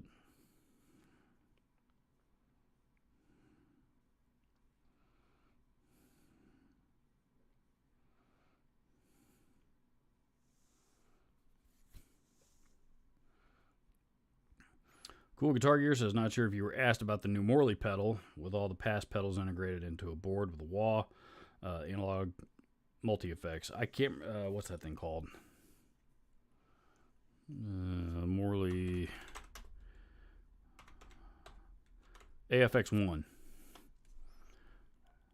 The AFX1 that just came out. Yeah, nobody's asked me about it yet, but I actually remember. I take that back. Maybe somebody did. Something motivated me to reach out to my contact at Morley, and the way that because I asked them if if they would be open to me demoing that thing on my channel. And the way that they do their marketing, they don't send it out to first. They do it all themselves. So they put up their own videos on their own channel and their own demos and all that kind of stuff. They go through that cycle first for the first couple of months, and then they start getting other YouTubers involved, or YouTube creators. I hate the term YouTuber. Then they start sending out to other channels for other people to check out. And he that's what he explained to me, and he did say that. I asked if they would, be kind enough to put me, to add me to the list of the people they might send one out to. But whether they will or not, I guess it remains to be seen. We'll see. It does look interesting to me. It's kind of like it's a multi-effects, but it's not like a processor. So it's more along the lines of like a fly rig kind of thing. which I think would be really, really, a really good product for them to have.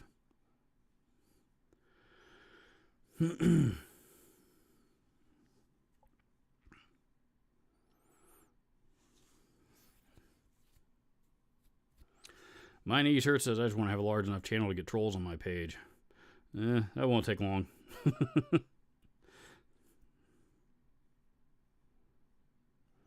Martian Murray says, can you watch your own video repeatedly? I don't think it works that way either. Yeah, I'm quite sure YouTube has the technology to figure out, to make sure that, that they're not getting that wool pulled over their eyes.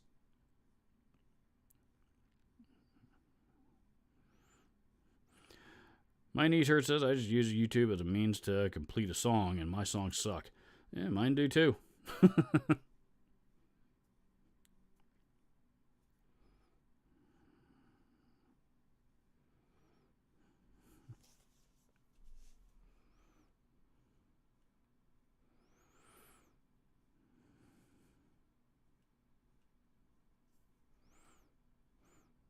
Jim Woodard says, not me. I'm here to watch every video end to end and leave a like and comment, even if it's just a silly one. YouTube cares about all that. And I try to be conscious about that when I'm watching other channels' videos too. I generally try to stay till the absolute very end. So, absolute very end. Just as a mutual respect, if nothing else. Unless it's, unless the video is just a total stinker and I'm just, I'm yawning halfway through of it, and then in which case, at some point I gotta value my time.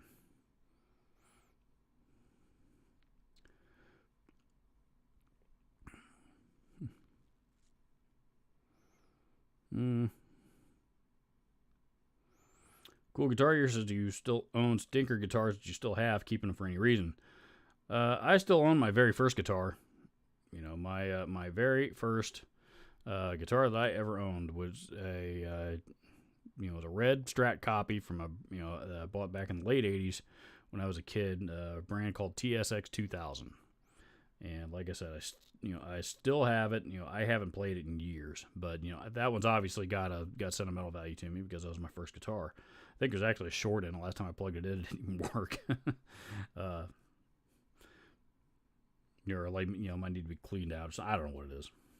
I still have that. Beyond that, I don't know, man. I can't really. I've never bought a guitar that I've thought were, I don't know. At the time that I bought just about every guitar that I've ever bought. At the time that I bought it, I thought it was worth the, it was a good enough value for me to spend the money on it. Maybe over time I've changed my mind since then. I had a Squier Strat and a Squier Telly in my collection forever, and I never played either one of them. I sold those recently. Like I said, my 10S, Explorer style guitar is currently listed for sale. I've got a couple of one BC Rich anyway. I got one BC Rich guitar for sale right now, and one of my Dimebag, my Dean Dimebag, one of my Dime guitars. The cheaper one is also listed for sale. I mean, guitars I don't really play much anymore. Fortunately, in the market now, they've all grown in value, and right now I need the money. So, first time I've ever been in that position that I've had to sell guitars to come up with the money I need for something. But regardless, I'm in it, and I also need to clear out the space. So.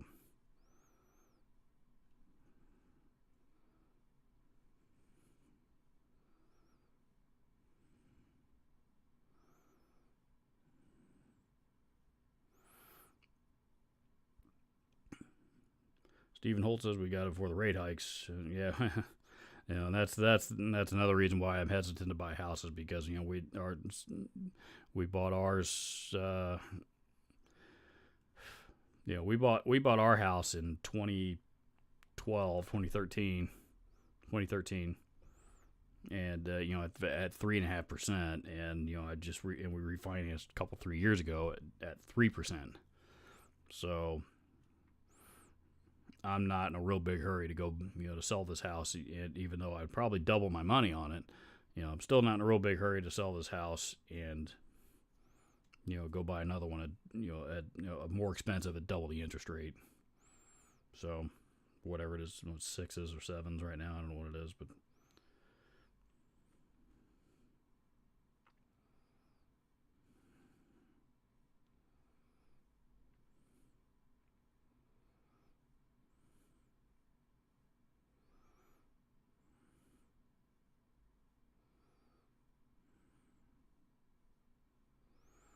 Hmm.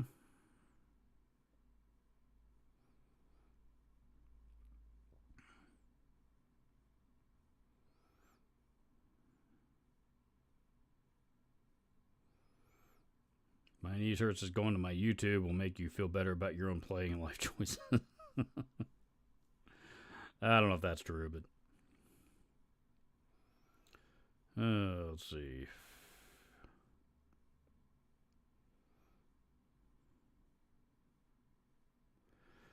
My knees hurt says I'm playing my very first guitar right now, Hammer Slammer from the mid '90s. Plays well, plays as well as my higher priced guitars. I always liked those Hammer Slammers for what they were, man. That was a good. Those were good. Somewhat beginner series guitars from Hammer. Of course, Hammer was a great guitar company. My Knees Hurt says you can't share links in chat, but you can search My Knees Hurt. You can share the link. It'll YouTube will filter it out, but I can approve it. I can tell YouTube to let it through.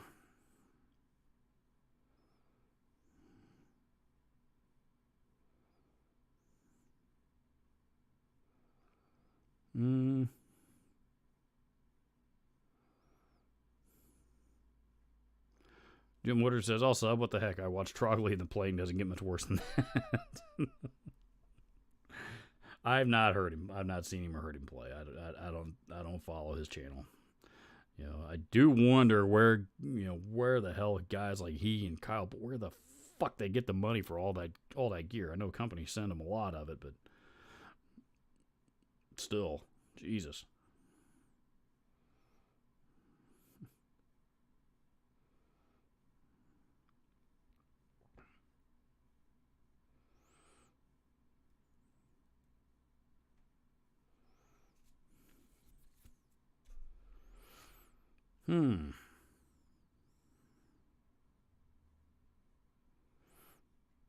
Jeff Seven says, if I kept all the guitars I've owned, I'd need a bigger house, well over $250. Of course, you can get used Fenders and Gibsons for $75 all day long in the 70s.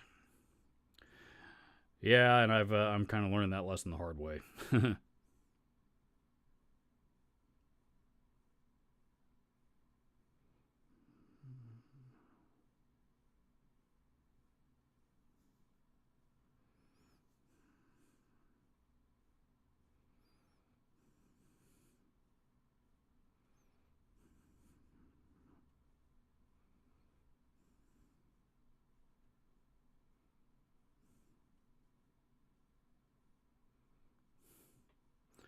Jim says, where'd he get all that money? I think his dad left him a lot of it. Could be. Boss Time says, Kyle Bull probably wheels and deals and flips to make profit. And he does. He absolutely is. That's... I mean that's how he funds his, how he runs his channel. But I if you look at the list of gear that he's got for sale at any time, I mean, there's guitar shops that don't have, that kind of inventory. I mean, he's got to have close to 100 pieces of high end amps, cabs, guitars, pedals listed for sale at any given time. So now, how much of that stuff he's selling, that I don't know. I mean, some of it, yes, he is. And because we're friends on Facebook, so some of that stuff he is, he does move on from, but there's probably a few other amps that among other things that he's been sitting on for a while because it's been harder for him to sell. Just part of how it works.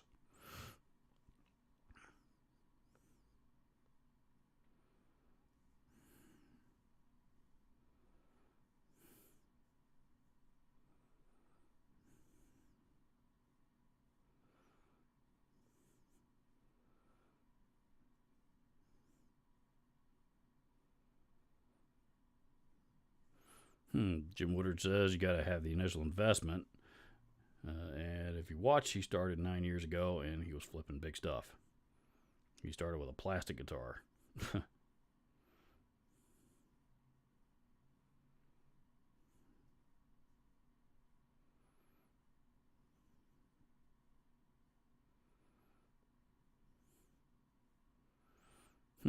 Cool Guitar Gear says he had traded a giant paper clip for a house. I didn't know that. Man, what the hell am I doing wrong?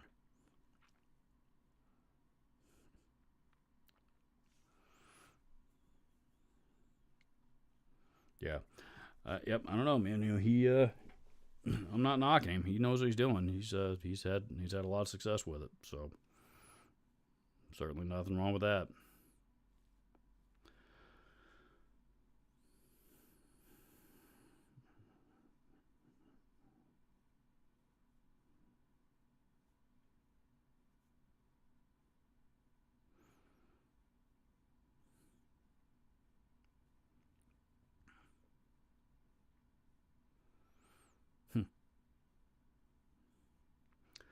Boss Time says, very true, but local music shops here in my area in England don't even have half stacks. My niece Hurt says, visit my parents in a tiny town on the Oregon coast. Guitar shop had a Mesa half stack and a sign saying playing is limited to 10 minutes. Now, I mean, the channels or shops rather that, real small private owned shops like that, they've got, managed to get a hold of highly sought after high end gear like that. They want to protect their investment. So, they don't want some dickhead to come in, dime everything, blow the fucking tubes on it, and that just cost them, a lot more money than they initially paid for it. So I mean, I get it, but at the same time, it's also, I hate walking into private shops. They've got signs saying don't try it. Don't please ask an associate to try anything out or something like that. It just makes me feel unwelcome. And I believe it or not, I'm actually kind of self-conscious about playing guitar in guitar shops anyway. Unless it's my old Guitar Center. For some reason, I'm perfectly comfortable there, but everywhere else, I'm not comfortable with it.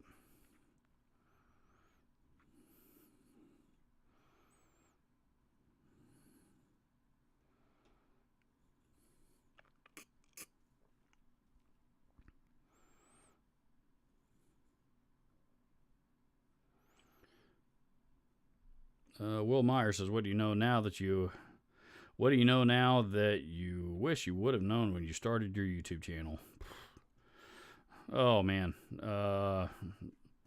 Basic stuff, really. I mean, some of this has taken me a lot longer to learn than others, but, basic stuff like, setting up the camera. I shot a couple of videos today this week that I surprised myself on. They were the best looking videos I think that I've ever shot. It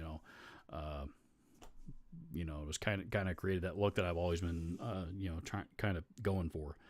Still not quite there yet, but it was. It was a step in the right direction. You guys will see when they show up. But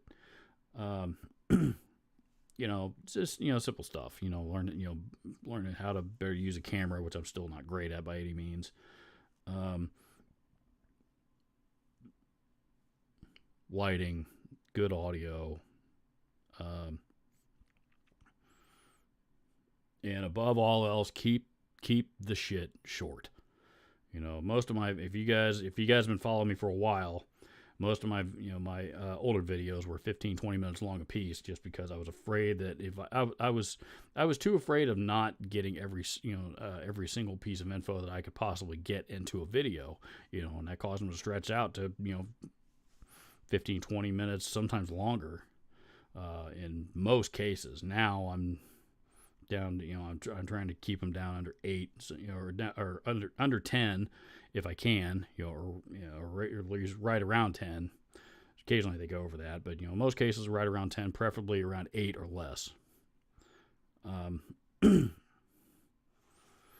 The thing with 8-minute videos, if I can get a video in that's less than 8 minutes, that's also another reason why I shortened my intro that you guys may have noticed recently. If I can get a video done in less than 8 minutes, one, you guys are likely to retain, keep watching it for longer periods of time. Number two, you guys are YouTube puts less ads in front of you, which also I think does more to help retain your viewership. So.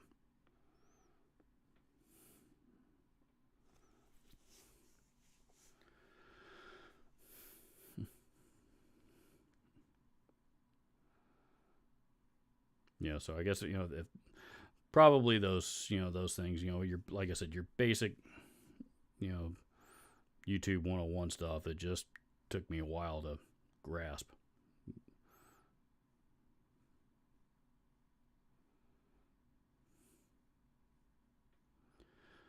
Cool Guitar Gear says interested in the Northern Mauler pedal, but right now I'm plugging my Victor V4 pedals, boost drive into my Rivera amp, and I'm thinking another pedal redundant.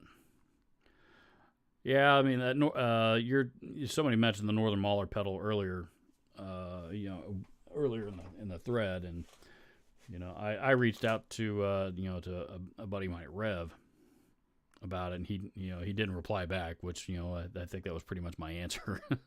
So that was the polite way of saying no, fuck off. So and that's okay. They're not going to give one out to everybody. And the truth is, I don't think those guys like my channel much anyway. So.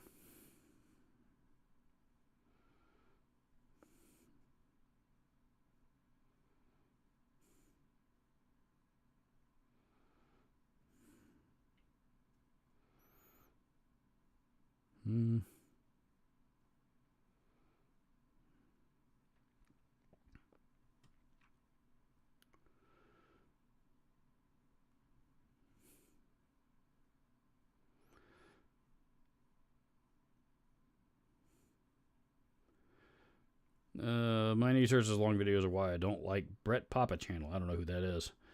Even though he does have quality content, I see 1 hour video and think, really?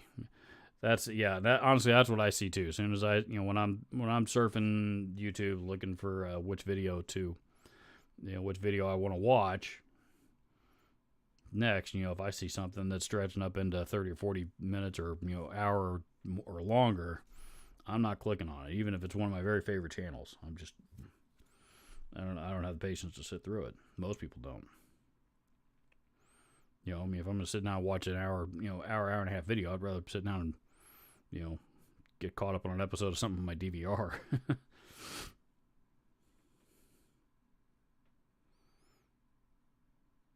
So, YouTube, I think the majority of consumers, when it comes to YouTube, they want to be able to watch YouTube videos on the go. They want to be able to, to watch the video they want to see, hear the message that they're looking to hear, gather the information that they're looking to gather, whatever it is, while they're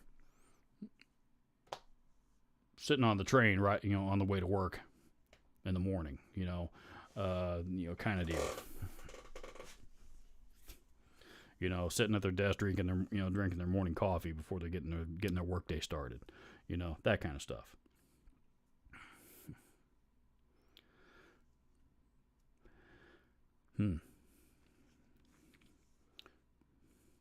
Block of Delighter says HP42 could do a 60-minute demo of a TS9. Yes, he could, and in Henning's case though, that format works for him. People. He's a really, really entertaining guy. He's a really entertaining guy. He's very engaging, and he's also really, really intelligent. And not just about guitar gear or camera gear or any of that stuff that he's also really really good at as it relates to his channel. I mean, I've gotten to know him a little bit. He's a really really smart guy, and those longer format videos work for him. And they work really well. He's able to retain his audience. For on a 20-minute video of a TS9 or as whatever the case may be. And part of that maybe because he's got he's practically got a full size TV studio in his fucking house. Yeah, he uses like red cameras and shit like that to film his videos. Red those things, red cameras, by the way, are pro level cameras that start about $20,000. So he's got that kind of level of video production equipment. So and he's able to get all set up on these motorized gimbals and shit like that. So he's able to to shoot at a gazillion different camera angles pretty much at will. And all that's changing up the scenery like he does is also I think also adds to the it changes it up a lot for for his viewers. Mine, you guys see me sitting in the same one or two or three places pretty much every single video. So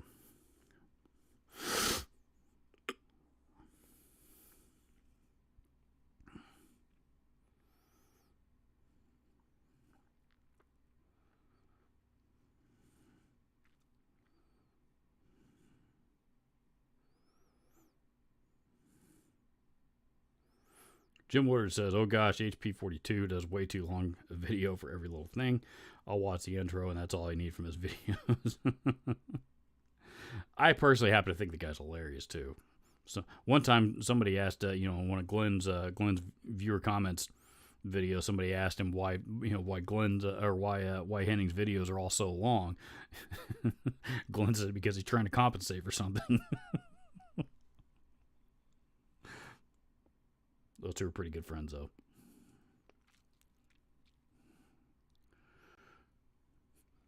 Block of the Lighter says, "I think Henning is hilarious. Being fluent in German makes it easier to understand his word jokes, though. I'm not fluent in German at all, but fortunately he's fluent in English. So."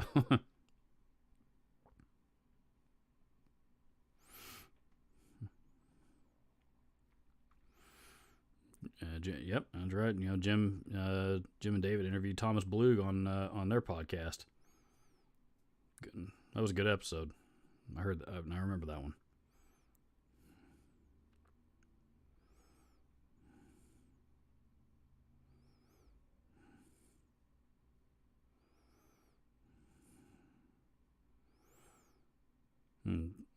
That pedal show, Anderson, the Andersons guys I like. I honestly I liked them better when it was Chapman, and when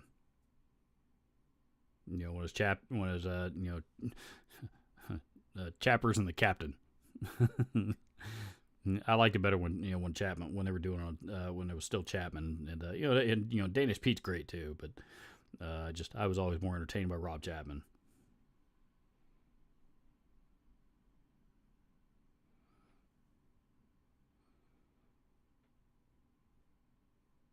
So, the pedal. What was the other one? That pedal show. I've never been. I've never been able to get into those guys. And those. Dan and Mick. They're knowledgeable about gear. Their channel's real popular for a reason as well. But I guess their videos are the videos are a little long for my liking, and and those guys are, they're not my kind of. They're not my kind of, the kind of guitar players that are I'm influenced by. Those guys are, Stratton, Telly, blues guys. Not that there's anything wrong with that, but it's not me. And to me, they're.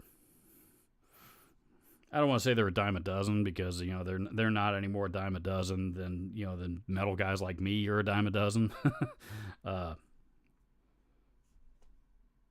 But. Like I said, it doesn't hold my attention.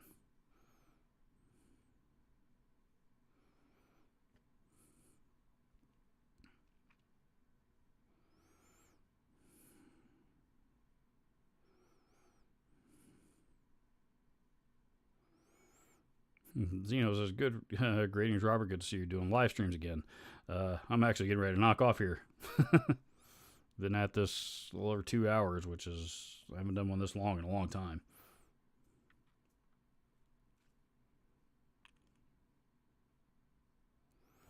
Jim Woodard says, I can't watch Flickr because he's so negative. It's like watching someone yell at people and think all the time. I had enough time. I had enough time in the military.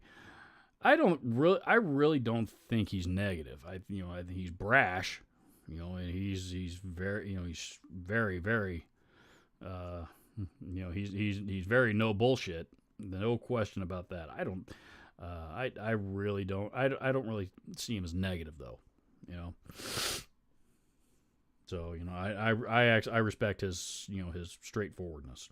Not everybody does. I absolutely see where I absolutely understand what you're saying. And you are far from the first person I've that I know that feels that way about him. But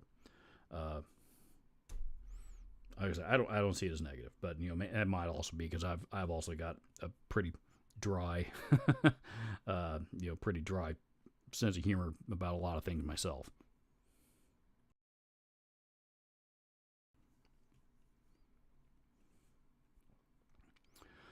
Pretty dry sense of humor about a lot of things myself that, a lot of people obviously have also told me I come off as negative about. So I guess maybe that's why I relate to him.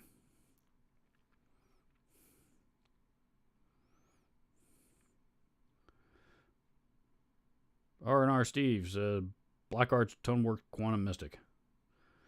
Black Arts Toneworks. Is that they did a collaboration. Were they the ones that did a collaboration with Digitech or DoD on the Bone Shaker distortion, I think?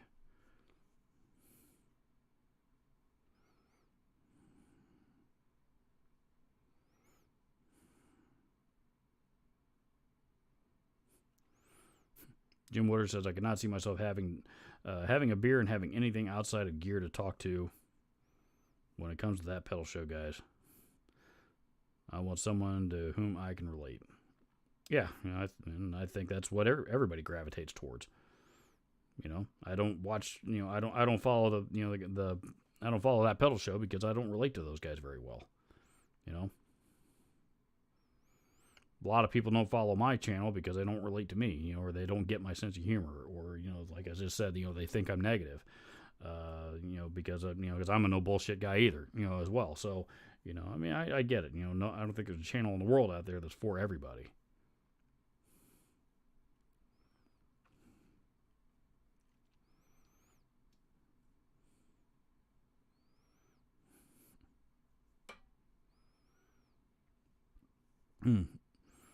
Don't get me wrong, he's much like me. I bet he and I would get along great. It's just the yelling. He does yell a lot. I tune into guitar channels for less of that. My knees hurt. I've been playing guitars for decades, but only got into pedals in the last 3 years. Always seemed like getting into hard drugs, and I knew I couldn't go down that rabbit hole. You know what? I was never really a pedal guy until I've always liked pedals. I've always used pedals, but there was a point, and I was playing in a cover band one time, and I had probably 12, 14 or 15 of them on my pedal board at one time, but that was all I owned, and I think I had a straggler, one or two, in a box somewhere at home, that I wasn't using at that particular point in time, like wherever my Yamaha distortion, shit like that I just didn't use, but didn't want to, didn't sell for whatever reason. So, I just, I was on my board, and that is what I used, and that's pretty much what I owned. Now I've got 250 of them, so start doing pedal demos on YouTube, and I promise you will amass pedals a lot faster than you think.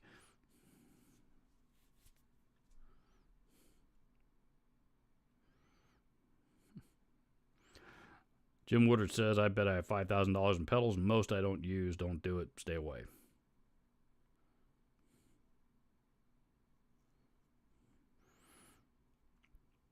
I don't know, man.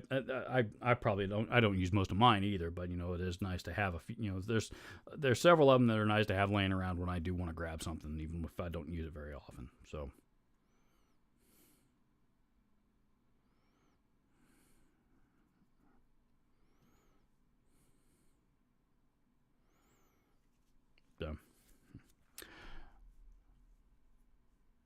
All right, guys, 2 hours and 15 minutes. I still got a fair amount of work I need to get done here, and I need to do that before I need to get cleaned up and take Mrs. Jackson out to dinner this evening.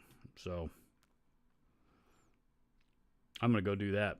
You guys enjoy the rest of your Saturday, and don't forget to check out the video on my channel that will be going up here first thing tomorrow, live tomorrow morning.